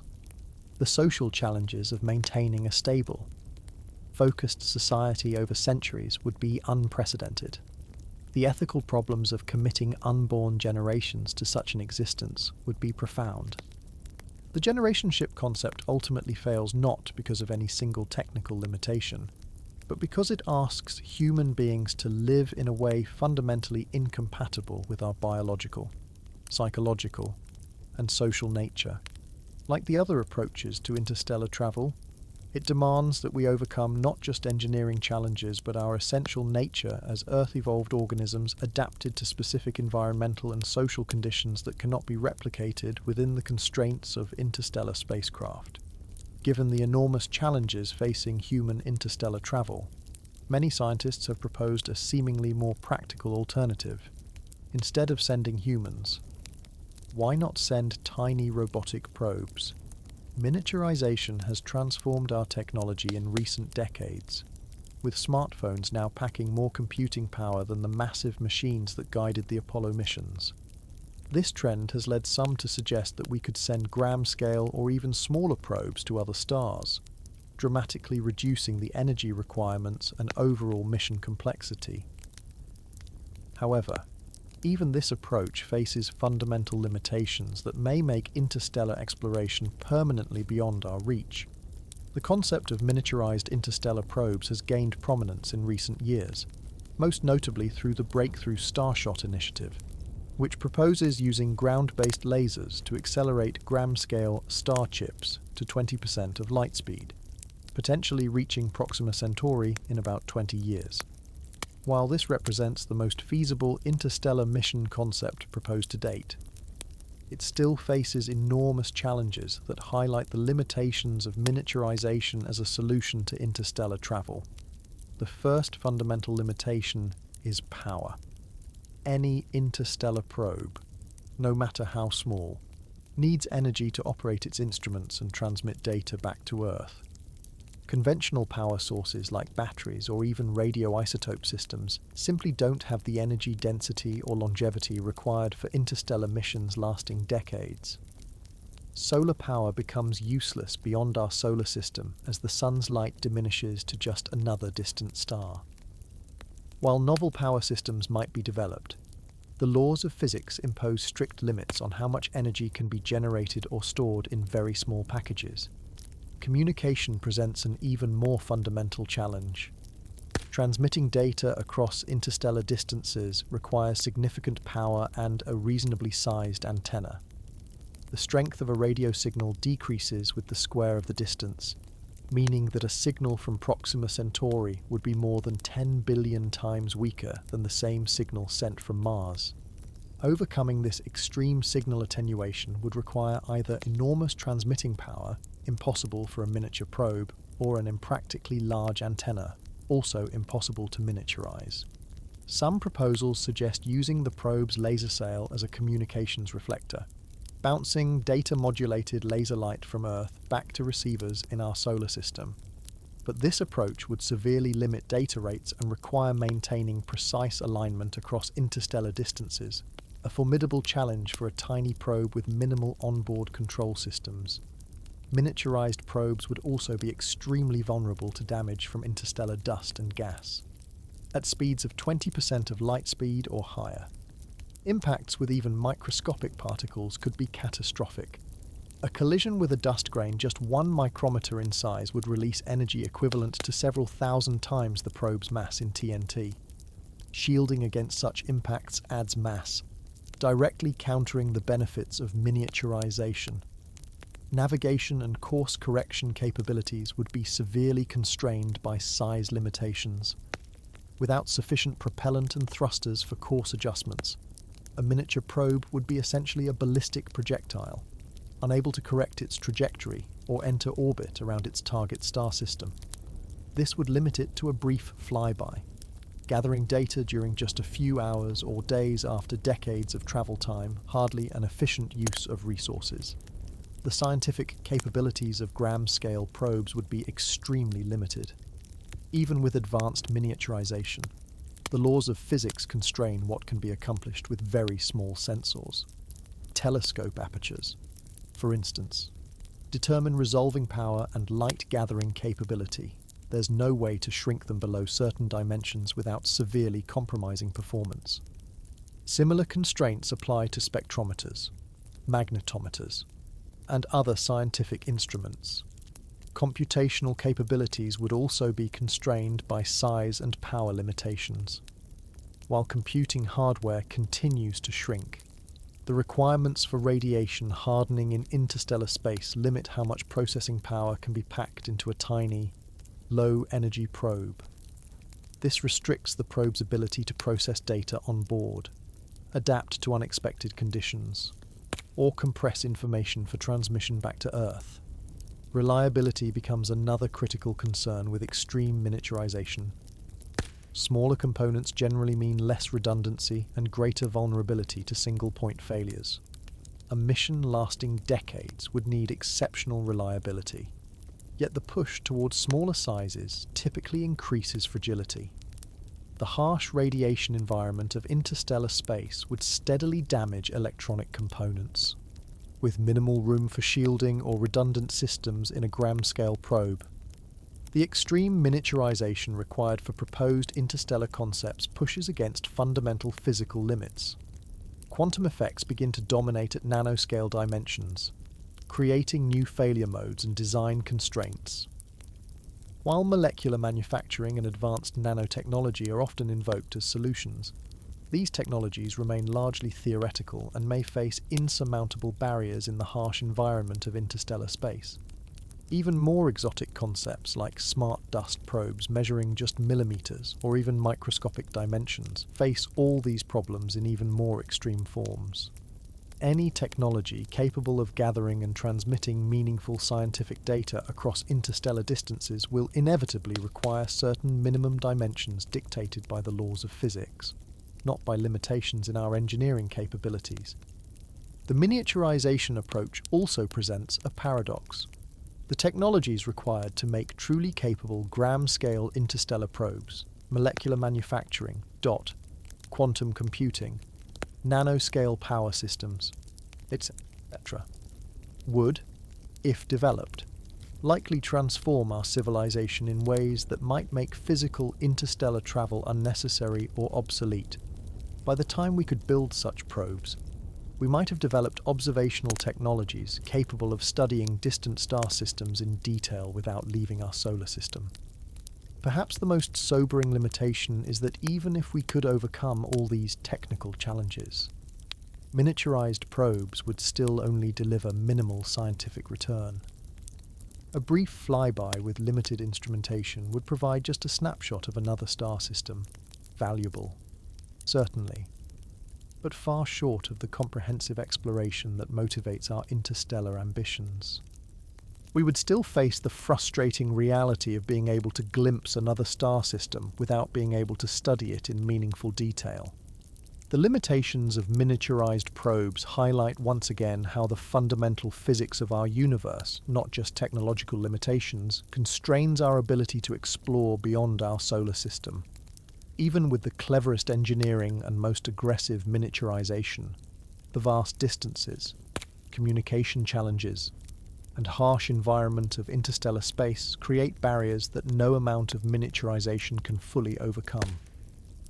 The quest for smaller, faster probes has also led researchers to explore another approach to interstellar travel that initially seems promising: propulsion by light pressure using solar or laser sails. This concept has captured public imagination partly because it eliminates the need to carry propellant, potentially solving the rocket equation problem that plagues conventional propulsion. However, closer examination reveals that sail-based propulsion faces its own set of insurmountable challenges that make it far from the simple solution it might appear. The basic concept of light sails is straightforward. Photons, particles of light, carry momentum and exert pressure when they reflect off a surface. A large, lightweight reflective sail could harness this pressure for propulsion, either from sunlight, a solar sail, or from powerful Earth-based lasers, a laser sail. The breakthrough Starshot concept mentioned earlier represents the most developed laser sail proposal for interstellar travel. The first major limitation of solar sails for interstellar missions is that the sun's light intensity decreases with the square of the distance. Beyond Mars, solar pressure becomes too weak to provide meaningful acceleration. Even within the inner solar system, the acceleration from solar pressure is extremely small, typically fractions of a millimeter per second squared. While this can accumulate over time, solar sails alone could never provide the velocities needed for interstellar travel within reasonable timeframes. This limitation has led to the concept of laser-pushed light sails, where enormous ground-based or space-based laser arrays would focus intense beams on the spacecraft's sail, potentially accelerating it to much higher velocities. The breakthrough Starshot concept proposes using a 100 gigawatt laser array, more powerful than the output of dozens of large nuclear power plants combined, to accelerate gram-scale probes to 20% of light speed. The engineering challenges of such a laser system are staggering. The proposed laser array would need to be many kilometers in diameter, composed of millions of precisely synchronized individual lasers. Building such a facility would cost hundreds of billions of dollars and require solving numerous technical problems in beam formation, atmospheric compensation, and thermal management that exceed current capabilities by orders of magnitude. The sail itself presents equally daunting challenges. It would need to be incredibly lightweight, yet able to withstand the intense laser power without melting, tearing, or wrinkling. Current materials struggle to meet these contradictory requirements. The sail must also remain precisely aligned with the laser beam during acceleration. Any slight misalignment would create torques that could send the spacecraft tumbling out of the beam. The acceleration phase for laser sail concepts is typically very brief, minutes to hours, after which the spacecraft would coast for the remaining decades-long journey. This creates a fundamental problem. Once beyond the reach of the laser, the spacecraft has no propulsion system for course corrections or maneuvers at its destination. It becomes a ballistic projectile, unable to enter orbit around its target star or adjust its trajectory to study particular planets of interest. Perhaps the most serious challenge for light sails is their extreme vulnerability to damage during the acceleration phase. Even microscopic imperfections in the sail material could lead to catastrophic failure under the intense laser pressure. During the long coast phase, impacts with interstellar dust particles would gradually erode the sail. At velocities of 20% of light speed, even collisions with individual atoms of interstellar hydrogen can cause significant damage over time. The communication problem discussed earlier for miniaturized probes applies equally to sail-based concepts. Without a substantial power source or large antenna, transmitting data back across interstellar distances becomes nearly impossible. Some proposals suggest using the sail itself as a communication reflector, but this would require maintaining precise pointing accuracy across interstellar distances with minimal control capability, a formidable challenge. Laser sail concepts also face serious practical limitations related to targeting. The laser beam would need to remain focused on the spacecraft over distances of millions of kilometers during acceleration. Given that light takes time to travel these distances, the system would need to predict the exact position of the sail and aim accordingly, with tolerance for error measured in centimeters over interstellar distances. There's also an often overlooked asymmetry in the laser sail approach. While it potentially solves the acceleration problem, it does nothing to address deceleration at the target star system. A spacecraft arriving at 20% of light speed would zip through the Proxima Centauri system in less than a day, severely limiting scientific return. Some concepts propose using the pressure from the target star's light for deceleration, but this would only work for much slower approach velocities, negating the primary advantage of the laser sail approach. The infrastructure requirements for laser sail propulsion extend beyond just the laser array itself. The energy demands would be enormous. A 100 gigawatt laser operating even for just a few minutes per launch would require massive energy storage systems or dedicated power plants. Tracking and communication facilities would need unprecedented precision. The total system cost would likely exceed the $1 trillion mark, raising all the economic questions discussed earlier about justifying such expenditure. Even if all these technical challenges could be overcome, laser sail propulsion would still only be suitable for sending tiny, limited capability probes on one-way journeys with minimal scientific return. The approach does nothing to address the challenges of sending humans or even sophisticated robotic laboratories capable of detailed exploration. The laser sail concept, while ingenious, ultimately fails to transform interstellar travel from impossible to practical. It potentially solves one problem, achieving high velocity without carrying propellant, while creating or leaving unsolved dozens of others.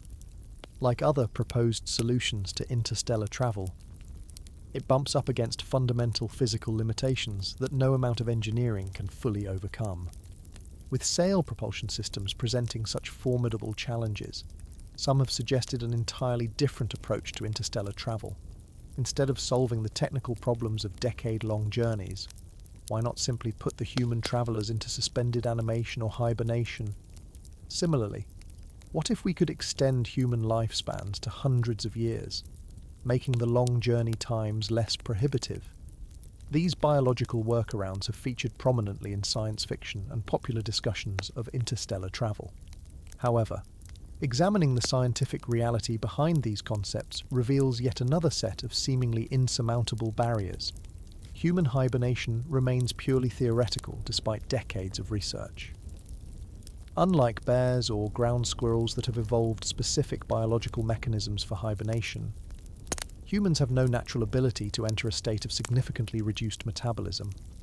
Our bodies maintain a narrow temperature range, and cooling below approximately 95 degrees Fahrenheit triggers severe physiological stress rather than controlled hibernation.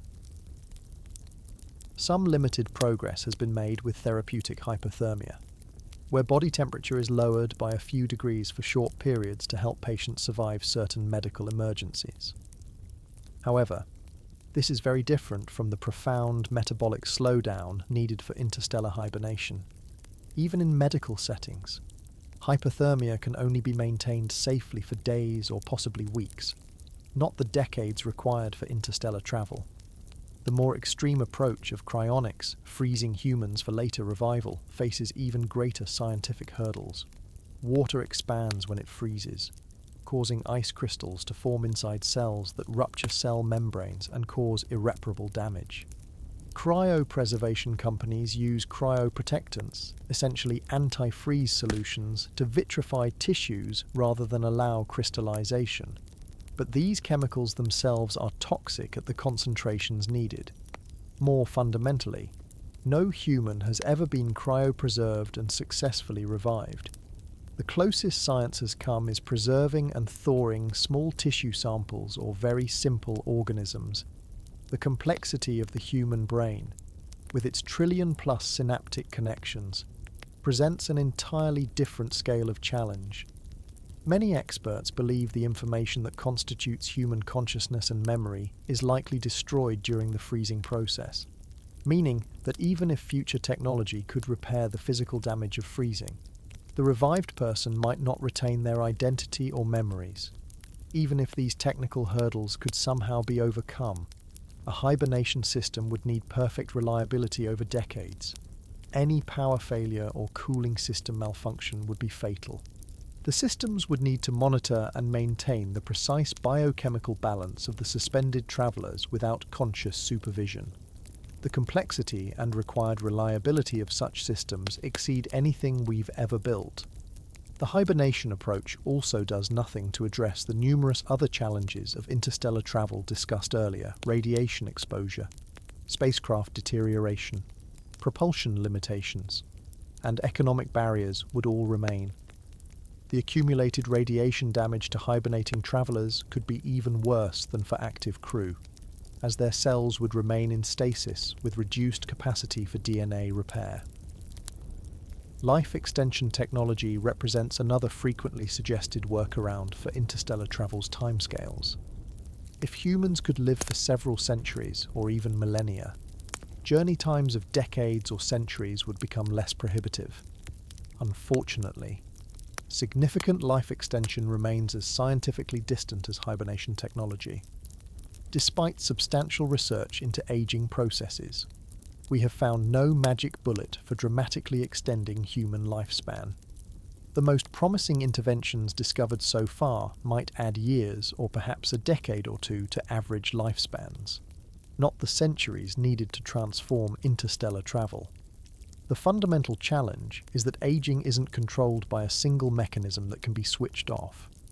It involves countless processes operating at cellular and molecular levels throughout the body: telomere shortening, mitochondrial dysfunction, protein cross-linking, DNA damage accumulation, stem cell depletion, and many others.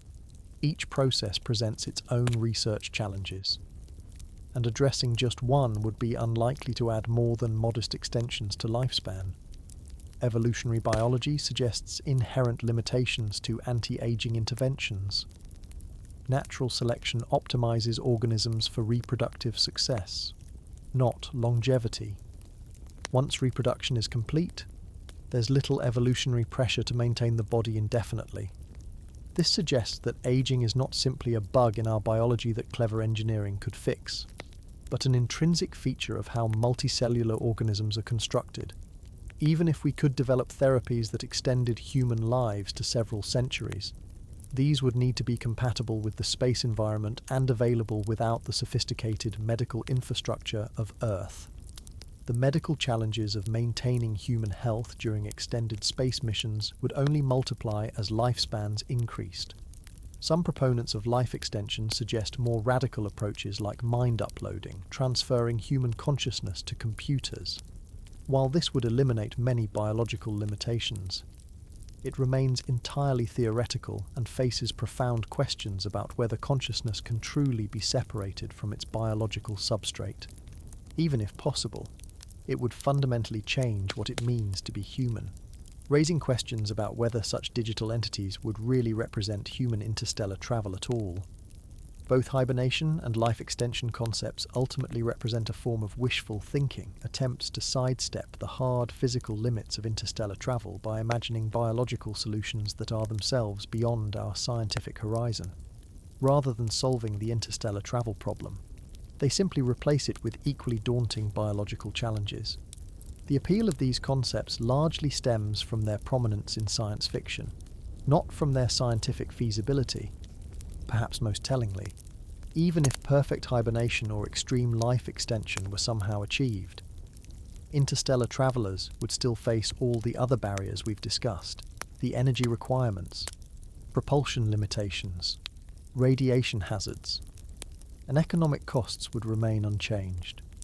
These biological approaches attempt to solve just one aspect of the interstellar challenge while leaving the many others untouched. Beyond all the challenges of propulsion, energy, and human biology, interstellar spacecraft face another deadly threat that is often underappreciated: the hazard of collisions with dust and gas in interstellar space. While space is often portrayed as completely empty, it actually contains diffuse matter that becomes extraordinarily dangerous at the high velocities required for interstellar travel. The interstellar medium consists primarily of hydrogen gas, with an average density of about 1 atom per cubic centimetre, incredibly sparse by everyday standards, but not truly empty. It also contains dust particles ranging from molecules to grains a micrometer or larger in size. These particles are the remnants of stellar processes, scattered throughout the galaxy over billions of years.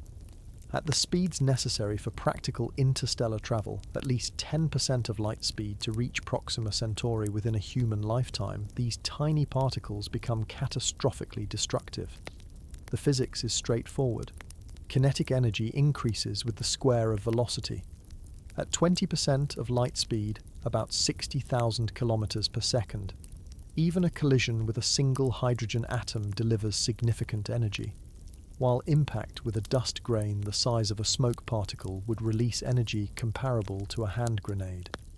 To appreciate the scale of this problem, consider a spacecraft traveling at 15% of light speed. At this velocity, each cubic centimeter of space containing on average, one hydrogen atom that the craft passes through delivers about 1/10 of a joule of kinetic energy to the spacecraft's leading surfaces.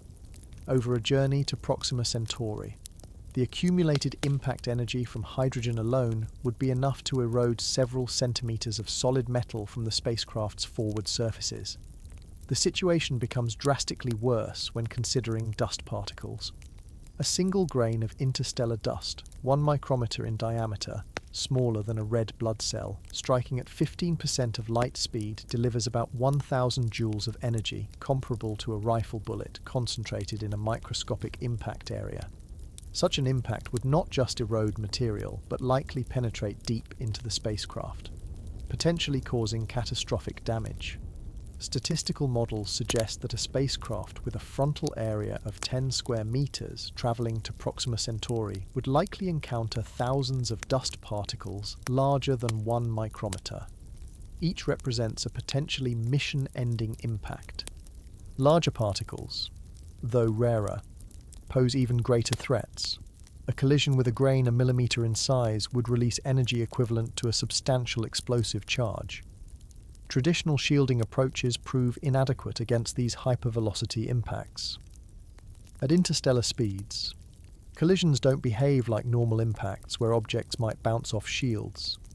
Instead, the energies involved are so high that both the impactor and shield material vaporize instantaneously, creating a plasma explosion that can penetrate deep into the spacecraft. Whipple shields, multiple layers of material with spaces between them, work reasonably well for micrometeoroids at solar system velocities but become much less effective at interstellar speeds. Some proposed shield designs involve clouds of particles deployed ahead of the spacecraft to break up incoming dust, or electromagnetic fields to deflect charged particles. However, these approaches add significant complexity and mass to the spacecraft and remain largely theoretical. Even the most advanced shield concepts would likely only mitigate rather than eliminate the dust impact problem. The collision hazard creates a cruel dilemma for interstellar spacecraft design. Faster travel reduces journey time and many associated problems like cosmic radiation exposure and system longevity requirements, but dramatically increases the dust impact hazard. This forces difficult trade-offs between speed and survivability, with no ideal solution. Detection and avoidance of larger particles presents another challenge. At interstellar velocities, the spacecraft would have virtually no time to detect and respond to potential collisions. Light from an object directly in the flight path would reach the spacecraft only moments before impact, making evasive maneuvers impossible for all but the largest obstacles. Equally problematic is that interstellar dust isn't uniformly distributed throughout space. Dense patches exist, particularly near star systems where the spacecraft would begin and end its journey. Navigating these regions at high speed would be especially hazardous, yet slowing down significantly would defeat the purpose of the high-velocity transit. For crewed missions, the dust collision problem compounds other safety concerns. The shield systems would need to be perfectly reliable, as even a single significant penetration could cause catastrophic decompression. The continuous micro-impacts would create secondary radiation as particles vaporize on the shield surface, adding to the radiation burden inside the spacecraft. For laser sail concepts, the collision problem is particularly acute. The ultra-thin sails necessary for effective light propulsion would be extraordinarily vulnerable to dust impacts. Even microscopic particles could punch holes in the sail, degrading its performance and potentially causing catastrophic failure if structural elements were damaged. The gradual erosion of forward-facing surfaces from hydrogen impacts also creates design challenges for sensitive instruments and equipment. Optical surfaces like telescopes or laser communication systems would degrade over time, potentially rendering them useless before the spacecraft reached its destination. What makes the dust collision problem particularly troubling is that it represents a fundamental property of interstellar space that cannot be engineered away. No technological advancement can change the fact that interstellar space contains matter, or that impacts at high velocity release enormous energy. Unlike many technical challenges that might yield to clever engineering, the physics of hypervelocity impacts represents a basic constraint of our physical universe.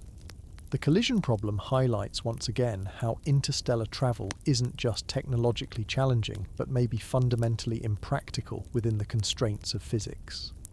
Each attempt to solve one aspect of the interstellar challenge seems to exacerbate others, creating an interlocking set of problems with no comprehensive solution. The dust and gas of interstellar space, invisible and seemingly inconsequential at everyday scales, becomes yet another barrier that may permanently keep the stars beyond our physical reach. The sobering reality of collision hazards in interstellar space might lead one to wonder if there might be some way to bypass these dangers and the vast distances themselves altogether. Science fiction has long proposed concepts like wormholes, hyperspace, DOT, or space warping as convenient solutions to the interstellar travel problem. These ideas have captured public imagination precisely because they seem to offer a way around the harsh physical constraints we've discussed. Unfortunately, examining the scientific basis for these shortcuts reveals that they remain firmly in the realm of speculation, with fundamental physical barriers that make them even less plausible than conventional interstellar travel approaches. Wormholes represent perhaps the most frequently discussed spatial shortcut concept. In theory, a wormhole would connect two distant points in space-time through a tunnel-like structure, allowing travelers to bypass the normal space between them. The concept emerges from solutions to Einstein's equations of general relativity discovered by physicist Ludwig Flamm in 1916 and later explored by Albert Einstein and Nathan Rosen in 1935. While wormholes are mathematically permitted by general relativity, the physics required to create and maintain them presents insurmountable challenges. Natural wormholes, if they ever formed in the early universe, would collapse instantly, far too quickly for anything to pass through them. Keeping a wormhole open would require what physicists call exotic matter with negative energy density, something that violates the energy conditions that appear to govern our universe. Some theoretical physicists have suggested that quantum effects might permit small amounts of negative energy to exist, potentially allowing microscopic wormholes to form. However, scaling these up to sizes usable for spacecraft would require quantities of exotic matter that most physicists believe cannot exist in our universe. The energy requirements for manipulating space-time at this scale would exceed the total energy output of all stars in the observable universe, a practical impossibility by any standard. Even if these theoretical hurdles could somehow be overcome, wormholes would likely be incredibly unstable. Small perturbations, such as those inevitably caused by a spacecraft attempting to traverse them, would likely cause immediate collapse, destroying both the wormhole and anything inside it. The gravitational tidal forces near the entrance to a wormhole would likely be strong enough to tear apart any macroscopic object. Wormholes also raise troubling causality issues. If wormholes connecting distant points in space-time could be created and traversed, they could potentially allow for travel back in time, creating the possibility of paradoxes that violate fundamental principles of physics.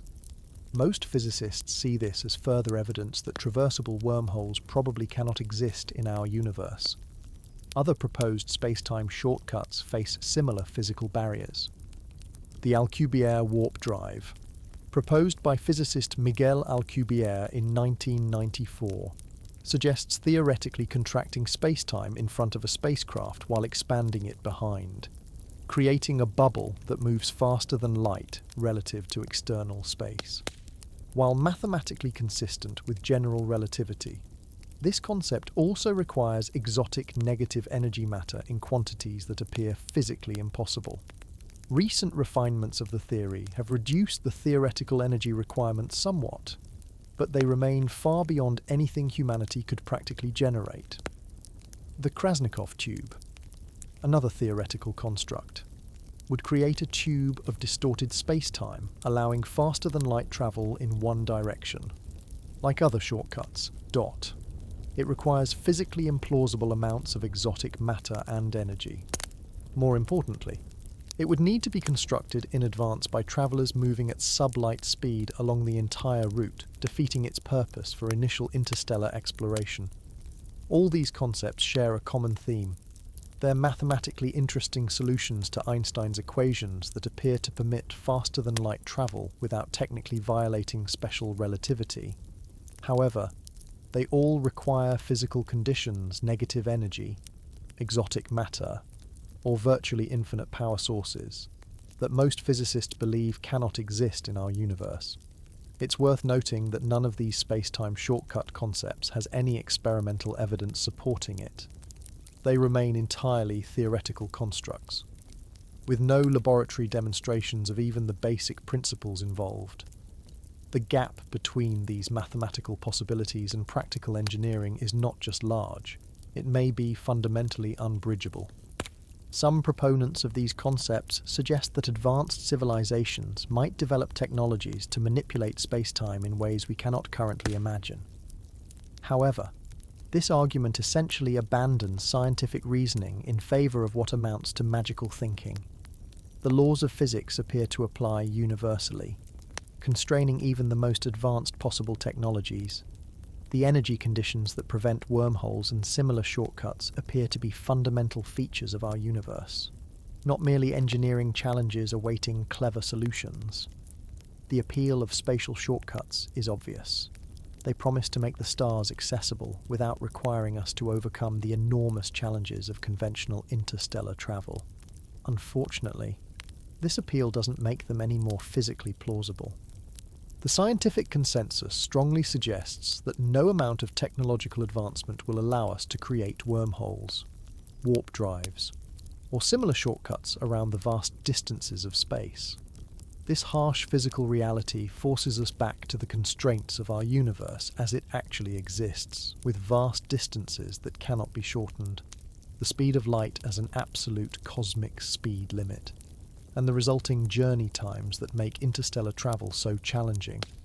Rather than offering an escape from these constraints, the physics of spatial shortcuts ultimately reinforces their fundamental nature.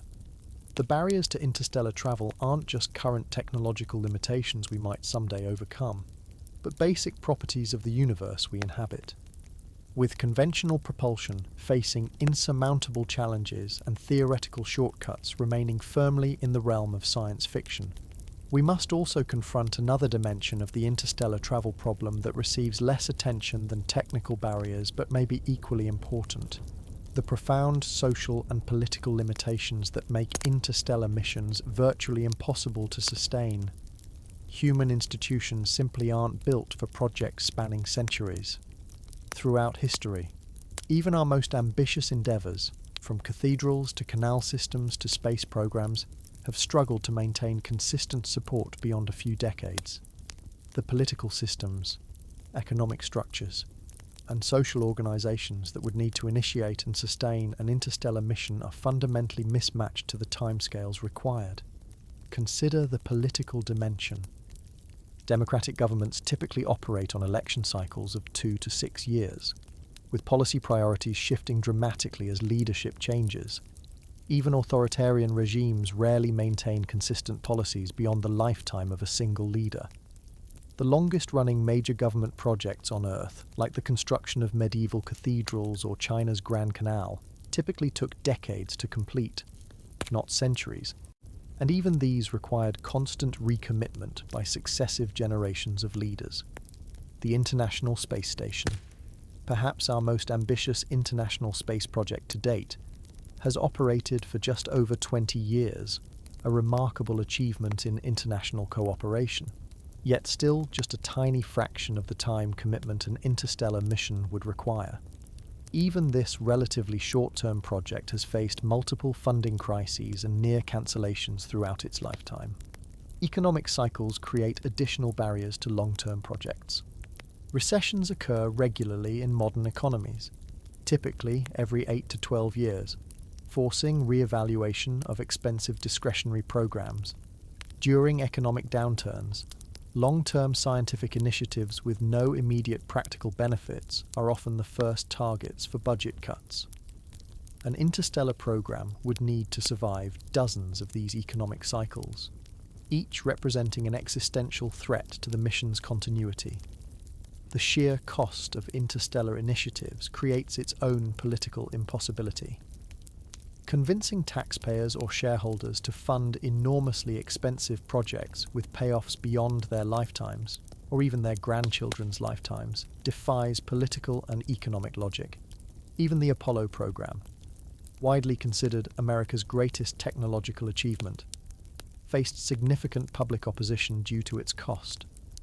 Polls during the 1960s consistently showed that a majority of Americans did not support the expense of sending humans to the moon, despite the relatively short timeline and the powerful geopolitical motivations of the Cold War.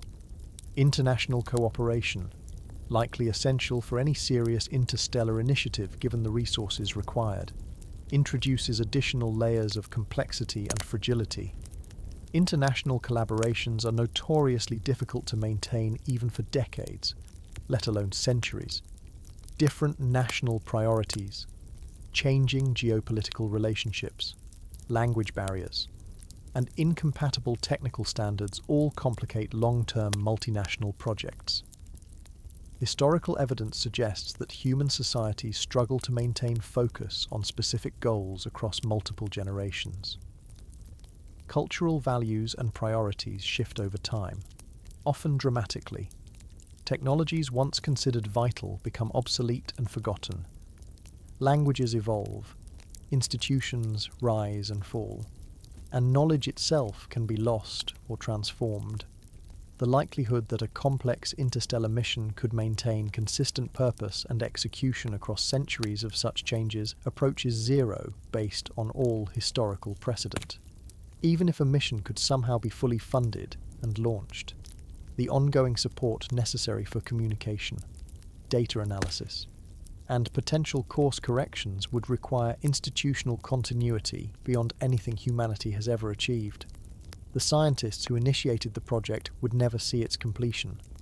Their students, and their students' students, would need to maintain the same level of commitment to goals established by people long dead. Human psychology itself presents barriers to interstellar missions. Evolutionary psychologists note that humans evolved to respond to immediate threats and opportunities, not to plan for events centuries in the future. Our cognitive biases strongly favour short-term rewards over distant benefits, a sensible adaptation for our evolutionary past, but problematic for multi-generational projects. Even individuals who intellectually understand the value of long-term thinking struggle to make personal sacrifices for benefits they'll never personally experience. The attention economy of modern society further works against sustained commitment to distant goals. Media cycles measure attention in days or weeks, not decades or centuries. Public interest in even the most significant scientific achievements typically fades quickly. The Voyager missions, humanity's first interstellar spacecraft, though not targeted at specific stars, receive minimal public attention despite their historic achievements precisely because their timescales exceed our attention spans. Organizations face their own version of these psychological limitations. Studies of organizational behavior show that institutional memory fades quickly as personnel change. Priorities shift as leadership changes. Documentation becomes outdated or lost. Tacit knowledge, the unwritten understanding of how systems actually work, disappears as experienced staff retire. These organizational realities make maintaining complex technical projects across even decades extraordinarily difficult. Some have suggested that private initiatives might overcome governmental limitations, pointing to wealthy individuals funding space ventures. However, private organizations face their own continuity problems. Companies regularly fail, change ownership, or pivot to new priorities. Even the longest-lived corporations rarely maintain consistent focus areas for more than a few decades. Family fortunes are typically dissipated within 3 generations. The likelihood of a private entity maintaining unwavering commitment to an interstellar mission across centuries approaches zero. Religious institutions represent humanity's longest-lived organizations, with some maintaining continuity for 2,000 years or more. However, even these have evolved dramatically over time in their priorities and practices. More importantly, their longevity stems partly from their adaptability to changing conditions, the opposite of the rigid commitment to specific technical objectives an interstellar mission would require. The social and political limitations on interstellar travel aren't secondary to the technical challenges. They're equally fundamental. Even if we could somehow solve every physical and engineering problem discussed earlier, the mismatch between human institutional timeframes and interstellar travel requirements would likely still prevent such missions from ever reaching completion. Our civilization simply isn't built for multi-generational commitments of this magnitude, and there's little evidence that this fundamental limitation will change regardless of technological advancement. Beyond the social and political barriers that limit our interstellar ambitions lies another consideration that rarely enters technical discussions but may ultimately prove decisive. As our technology advances, the motivation to physically travel to other stars might actually decrease rather than increase. This counterintuitive possibility emerges from examining how developing technologies could provide alternatives to physical space travel that deliver many of the same benefits at a tiny fraction of the cost. Virtual reality and simulation technologies are advancing at a remarkable pace. Today's virtual reality headsets offer impressive immersion, but they represent just the beginning of a technological trajectory that could eventually create experiences indistinguishable from physical reality.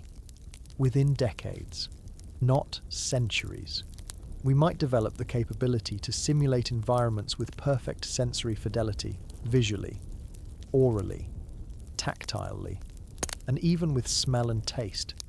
These technologies are improving exponentially while following predictable cost curves.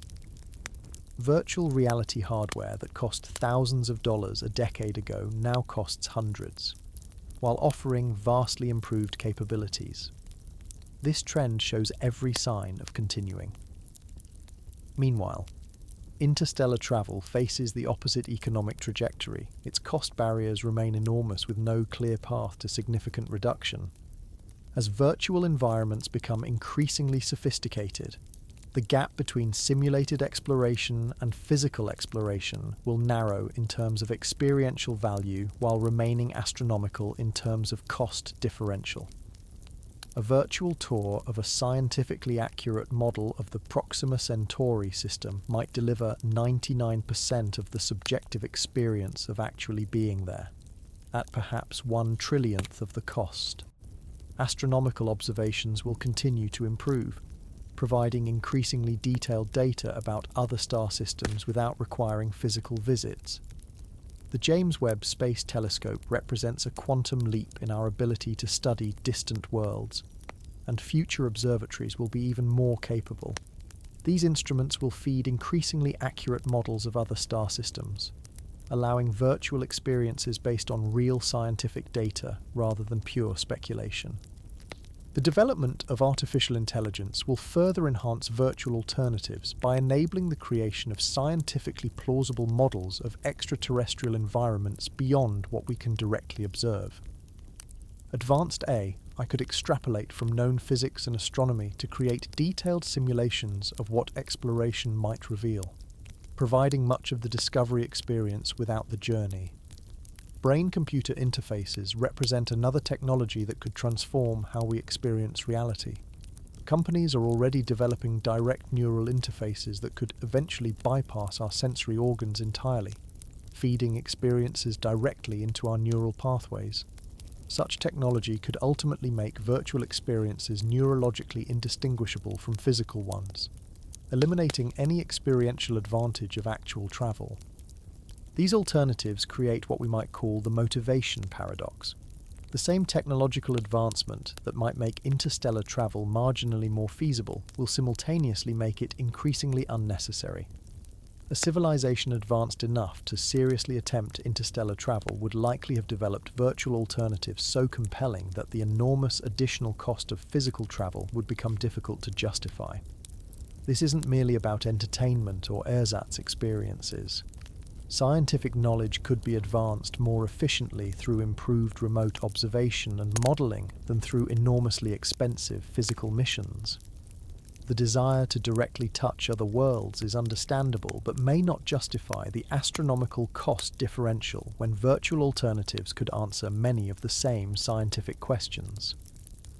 Some argue that human survival requires becoming a multistellar species, providing motivation beyond curiosity or scientific advancement. However, the resources required for interstellar colonization would be better spent creating robust habitats within our own solar system. We could build space habitats housing billions of people throughout our solar system for a tiny fraction of what sending even a small colony to another star would cost. The psychological drive for physical exploration runs deep in human nature, but technology has always mediated our experience of reality. Few people today feel a compelling need to physically visit the bottom of the Mariana Trench or the crater of an active volcano when high-definition video allows them to experience these locations safely. As virtual technologies advance, the same psychological shift may occur regarding interstellar destinations. The economic logic becomes even more compelling when considering exploration versus colonization. Virtual exploration sacrifices physical presence but retains much of the knowledge acquisition benefit. Colonization, however, would require transporting thousands of humans with all necessary infrastructure, multiplying costs to truly astronomical levels that no virtual reality substitute could match. Yet the benefits of such colonization remain largely philosophical rather than practical, given the resources available within our own solar system. Business and political leaders make investment decisions based on cost-benefit analyses. When the cost differential between virtual and physical exploration reaches many orders of magnitude, while the benefit differential narrows to marginal levels, the decision becomes economically obvious. Resources will flow to the more efficient approach. History shows that technologies that offer good enough solutions at dramatically lower costs typically prevail over technically superior but vastly more expensive alternatives. The motivation to pursue the costlier approach dissipates not through any single decision, but through the accumulated weight of countless smaller resource allocation choices that favor the more efficient path. This isn't to suggest that all human space exploration will cease. Activities within our solar system remain within practical reach and offer genuine scientific and potentially economic benefits. But the motivation to bridge the enormous gap between solar system exploration and interstellar travel may wither as virtual alternatives provide much of the desired experience and knowledge at a tiny fraction of the cost. The motivation paradox suggests that even if we could somehow overcome all the technical, biological, economic, and social barriers to interstellar travel, we might choose not to make the journey. A civilization technologically advanced enough to reach the stars might have already transcended the limitations that make physical travel seem necessary in the first place. Virtual exploration, enhanced by advancing AI, brain interfaces, and observational astronomy, might satisfy the curiosity and knowledge-seeking that drives our cosmic ambitions without requiring us to overcome the nearly impossible challenges of physical interstellar travel. Perhaps the most discouraging aspect of interstellar travel is a problem that seems counterintuitive at first glance.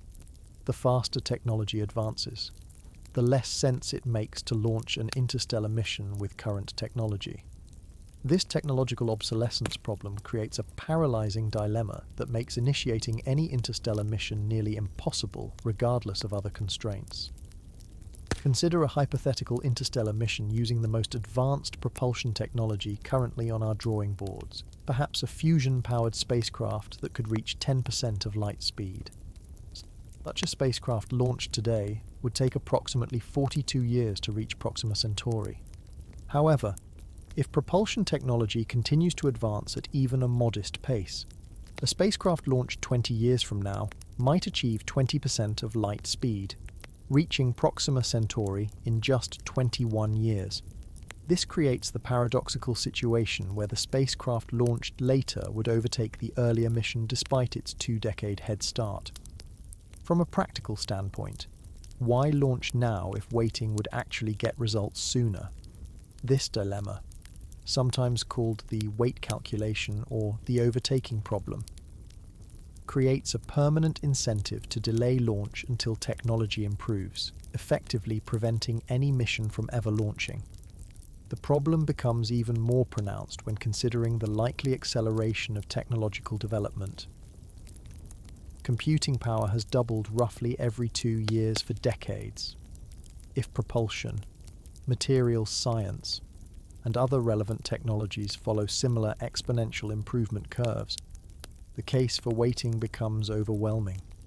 A spacecraft designed with technology from the year 2000 would now look hopelessly primitive compared to what we could build today. The same will likely be true 20 years from now regarding current technology. This isn't merely a theoretical concern. The history of spaceflight includes numerous examples of missions delayed to wait for better technology, only to be delayed again as even more promising advances appeared on the horizon. This cycle can continue indefinitely for interstellar missions where the timescales are so long that significant technological advancement during development becomes virtually guaranteed. The obsolescence problem extends far beyond propulsion to every aspect of the mission. Computer systems designed today would be laughably outdated decades from now. Yet an interstellar spacecraft would need to function with its original computing hardware for the duration of its journey. Scientific instruments face the same problem. The sensors and analytical tools available when the spacecraft finally reaches its destination would likely be far less capable than what Earth-based scientists would be using by that time. Communications technology presents a particularly troubling aspect of technological obsolescence. A spacecraft designed today would use current radio or laser communication systems, but decades from now, entirely new communication paradigms might emerge. The spacecraft could become effectively incommunicado if its communication systems become so obsolete that maintaining compatible ground infrastructure becomes impractical or prohibitively expensive. For crewed missions, the obsolescence problem takes on additional dimensions. Life support systems, medical technology, and habitat design would all be frozen at launch-era technology levels. Colonists might arrive at their destination with technology generations behind what exists on Earth, potentially placing them at a significant disadvantage from the start. This technological gap would widen throughout the journey, potentially making the mission seem increasingly pointless to both the travelers and those who remained behind. The weight calculation creates a no-win situation for mission planners. Launch too soon, and your spacecraft will likely be overtaken by later, faster missions using more advanced technology. Wait for technology to mature, and you may wait forever, as there's always the prospect of better technology just over the horizon. This dilemma has no solution within conventional decision-making frameworks. Some have proposed adaptive spacecraft designs that could somehow be upgraded during their journey. But the practical challenges of implementing such upgrades across interstellar distances are formidable. How would new physical components be delivered? How would software be updated with communication delays of years? How would major architectural changes be implemented without human hands to perform the work? The complexity of creating a truly upgradable interstellar spacecraft might exceed the already enormous challenges of building the vessel in the first place. The obsolescence problem interacts perversely with the economic challenges discussed earlier. The rational economic decision would be to wait for better technology that could complete the mission more quickly and cost-effectively. However, this rational calculation effectively prevents any mission from ever launching, as there's always the prospect of better technology on the horizon. This technological treadmill affects even modest, uncrewed missions. The breakthrough Starshot concept for gram-scale laser-propelled probes faces the same dilemma if the technology is feasible now, which remains questionable. Wouldn't it make more sense to wait 20 years for better lasers, better materials, and better miniaturization? But 20 years later, the same logic would suggest waiting another 20 years. Historical examples of long-duration space missions like Voyager might seem to counter this argument, as they've achieved remarkable longevity despite using technology that's now over 40 years old. However, these missions operated within our solar system with journey times measured in years or decades, not centuries, and with continuous communication allowing some adaptation through software updates. The timescales and distances of interstellar missions magnify the obsolescence problem beyond comparison. What makes technological obsolescence particularly troubling as a barrier to interstellar travel is that it grows worse, not better. As technology advances more quickly, the faster our technology improves, the stronger the case becomes for waiting just a little longer before launching. This creates the paradoxical situation where technological progress, rather than enabling interstellar travel, actually makes it less likely to occur. The obsolescence problem reveals a fundamental mismatch between the pace of human technological development and the timescales required for interstellar travel. Our technology evolves too quickly relative to the journey times involved, creating a situation where no particular moment ever becomes the right time to launch. This temporal mismatch, like so many other barriers we've discussed, may represent a fundamental limitation that no clever engineering can overcome. The technological obsolescence problem is directly connected to another fundamental barrier to interstellar travel that receives surprisingly little attention in popular discussions: the extraordinary challenges of communication and control across interstellar distances. Even if we could somehow build a spacecraft capable of reaching Proxima Centauri, maintaining meaningful contact with it would present obstacles that may be equally insurmountable. The most basic constraint is one we've mentioned before: the speed of light as an absolute cosmic speed limit. Radio waves, laser beams, and all other forms of electromagnetic communication travel at exactly the same speed as light. This creates an unavoidable delay in any communication with an interstellar mission. A one-way message to a spacecraft near Proxima Centauri would take 4.24 years to arrive, and the response would take another 4.24 years to return to Earth, creating a round-trip communication delay of 8.5 years at minimum. This delay makes any form of real-time control completely impossible. Mission controllers on Earth could not respond to emergencies, adjust course parameters, or provide guidance based on new discoveries. By the time Earth received news of a problem, it would have occurred more than 4 years earlier, and any response would arrive more than 4 years after the problem was first detected. For comparison, even the relatively modest light speed delay to Mars, between 3 and 22 minutes depending on planetary alignment, already creates significant challenges for rover operations. Scaling this problem to delays measured in years creates an entirely different category of challenge. The communication delay would fundamentally transform the nature of the mission.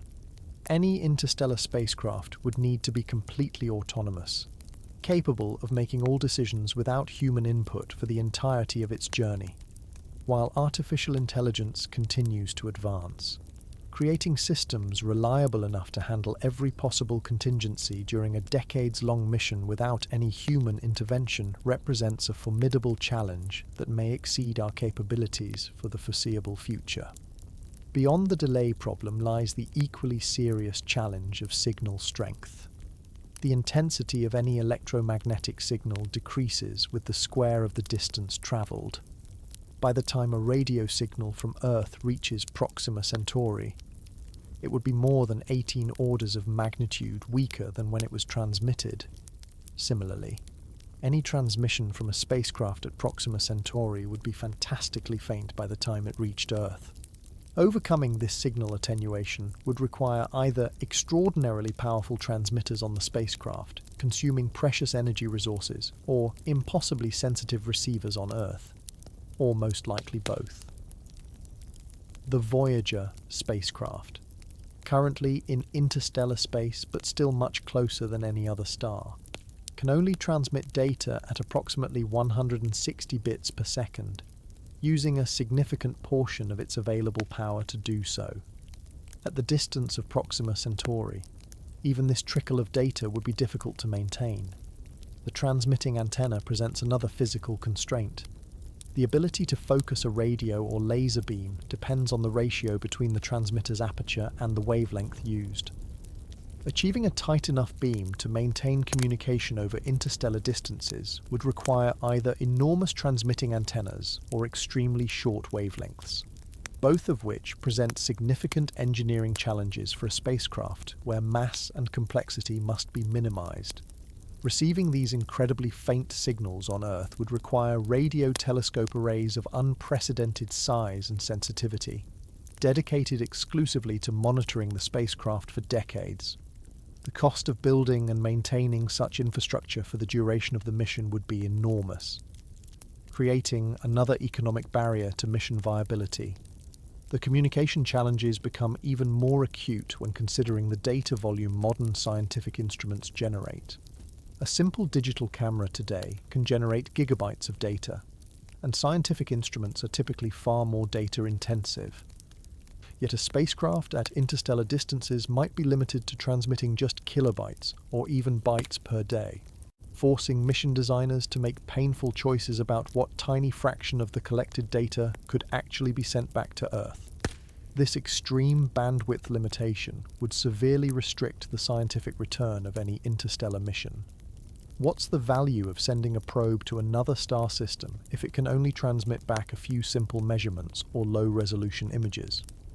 The mismatch between our ability to collect data and our ability to transmit it across interstellar distances creates a situation where much of the potential scientific value would be lost. The communication problem interacts with the technological obsolescence issue in particularly troubling ways. Communication protocols and encryption standards evolve rapidly on Earth. A spacecraft designed today would use current communication technologies, which might become obsolete or even incompatible with Earth systems decades later when the craft finally reached its destination. Maintaining backward compatibility with ancient communication systems would impose additional costs and complications for mission support on Earth. Even more concerning is the possibility of complete communication failure. Any component malfunction in the spacecraft's communication system would be unrepairable, potentially rendering the entire mission scientifically worthless. Given the extended duration and harsh conditions of an interstellar journey, such failures would be not just possible but likely. Redundant systems could mitigate this risk somewhat, but at the cost of additional mass and complexity. For human missions, the communication delay would create profound psychological challenges. Astronauts would be effectively cut off from meaningful interaction with Earth, receiving only time capsule messages from a civilization that would continue changing during their journey. Any questions they asked would be answered years later, making conversation impossible and creating an isolation more extreme than humans have ever experienced. Perhaps the most sobering aspect of the interstellar communication problem is that it stems directly from the laws of physics, not merely from technological limitations. No foreseeable technology can transmit information faster than light, and the inverse square law for signal attenuation is a basic property of electromagnetic radiation in three-dimensional space. These fundamental constraints cannot be engineered away regardless of how advanced our technology becomes. The communication barrier represents yet another example of how interstellar travel faces challenges that are qualitatively different from traditional space exploration within our solar system. It's not merely that interstellar distances make communication harder, they transform it into something fundamentally different, requiring autonomy and reliability beyond anything we've ever engineered, while severely restricting the flow of information that gives space exploration much of its scientific and cultural value. As we've methodically examined the many barriers to interstellar travel, from propulsion to energy requirements, from radiation hazards to communication limitations, a final question naturally emerges. Why are we so fixated on Proxima Centauri in the first place? Is our nearest stellar neighbour actually worth all this trouble? Or does our focus on it reveal more about human psychology than about rational scientific priorities? Proxima Centauri has one overwhelming characteristic that drives our interest. It's the closest star to our solar system. At just 4.24 light-years away, it's significantly closer than any other star. However, proximity alone doesn't necessarily make it the most scientifically valuable or interesting target for humanity's first interstellar mission. When we examine Proxima Centauri's actual properties, its appeal diminishes considerably. Proxima Centauri is a red dwarf star, significantly smaller and cooler than our Sun. It has just about 12% of the Sun's mass and produces only about 1/1000th of the Sun's energy output. It's dim. Reddish light would appear very different from our familiar yellow Sun, creating an alien lighting environment that would look strange to human eyes. More problematically, Proxima Centauri is a flare star, prone to sudden, dramatic increases in brightness and radiation output. These stellar flares can be hundreds or thousands of times more powerful than the strongest solar flares from our Sun, and they occur with disturbing frequency.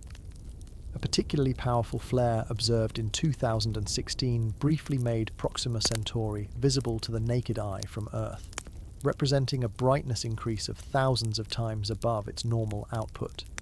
These frequent, powerful flares have serious implications for the habitability of any planets orbiting Proxima Centauri. The radiation from these events would likely sterilize any unprotected planetary surface, making traditional notions of habitability questionable at best. While subsurface environments might provide sufficient radiation shielding for life, such environments would be fundamentally different from the surface-dwelling biosphere we're familiar with on Earth. Proxima Centauri does have at least one known planet, Proxima b, discovered in 2016. This planet orbits within the star's habitable zone, where temperatures might allow liquid water to exist. This discovery has fueled much of the recent interest in Proxima Centauri as a potential interstellar destination. However, Proxima b's actual habitability remains highly questionable due to several factors. First, the planet is likely tidally locked to its star, meaning the same side always faces Proxima Centauri. This would create a permanent day side that might be too hot for life and a permanent night side that would remain frozen, with potentially habitable conditions only in the narrow twilight zone between them. Second, the stellar flares mentioned earlier would regularly bathe the planet in intense radiation, particularly damaging because Proxima Centauri emits much of its flare energy as X-rays and extreme ultraviolet radiation. These high-energy emissions are particularly effective at stripping away planetary atmospheres, especially for planets like Proxima b that orbit so close to their stars. Third, we know almost nothing about Proxima b's actual composition, atmosphere, or surface conditions. We've detected its presence through its gravitational effects on Proxima Centauri, but we haven't directly observed the planet itself in any detail. Our understanding of its potential habitability relies on models and assumptions rather than direct evidence. From a scientific perspective, other stars might actually present more interesting targets despite being farther away. Sun-like stars with stable radiation environments, properly spaced planets, and lower stellar activity might offer better prospects for finding truly Earth-like worlds. Stars with multiple planets would provide more targets for study during a single mission. Binary or trinary star systems might offer unique astrophysical phenomena not observable elsewhere. The focus on Proxima Centauri reveals an understandable but potentially misguided emphasis on proximity over scientific value. It's a bit like deciding to vacation in the closest foreign country regardless of its attractions, simply because the flight is shorter. While the shorter travel time is certainly advantageous, it doesn't necessarily make for the most rewarding destination. Our fixation on reaching the nearest star also reflects a certain impatience with the scale of the cosmos. The universe simply doesn't care about human timescales or travel preferences. The distribution of stars throughout our galaxy didn't occur with human convenience in mind.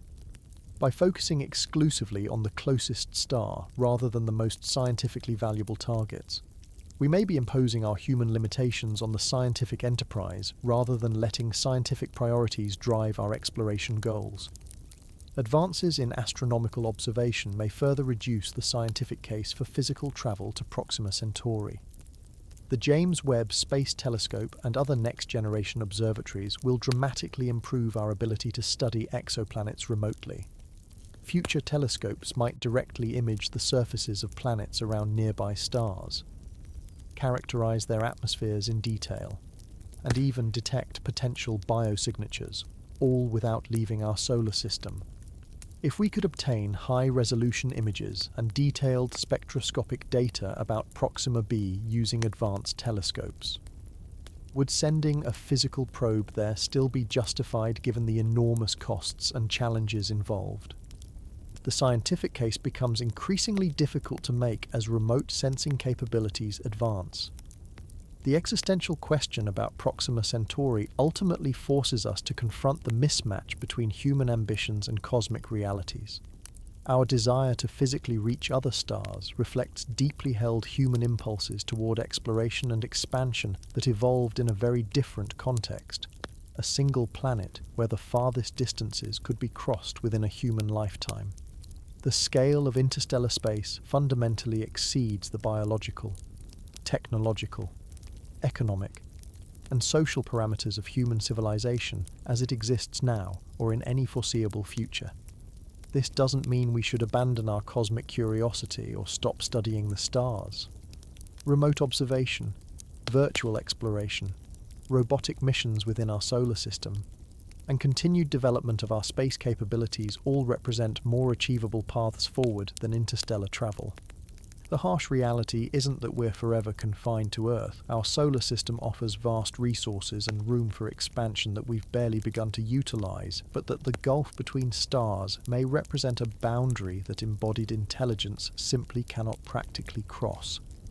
The question, why Proxima Centauri, ultimately reveals more about human psychology and our difficulty grasping cosmic scales than about rational exploration priorities.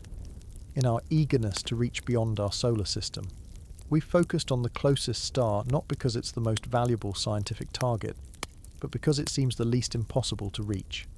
Yet as we've seen throughout our examination of the many barriers to interstellar travel, even the least impossible target remains, for all practical purposes, beyond our reach. The stars, it seems, will remain objects of remote study and wonder rather than destinations for human visitation, not because we lack imagination or determination, but because the fundamental physics of our universe has placed them beyond the practical reach of biological beings constrained by the laws of chemistry, energy, and time.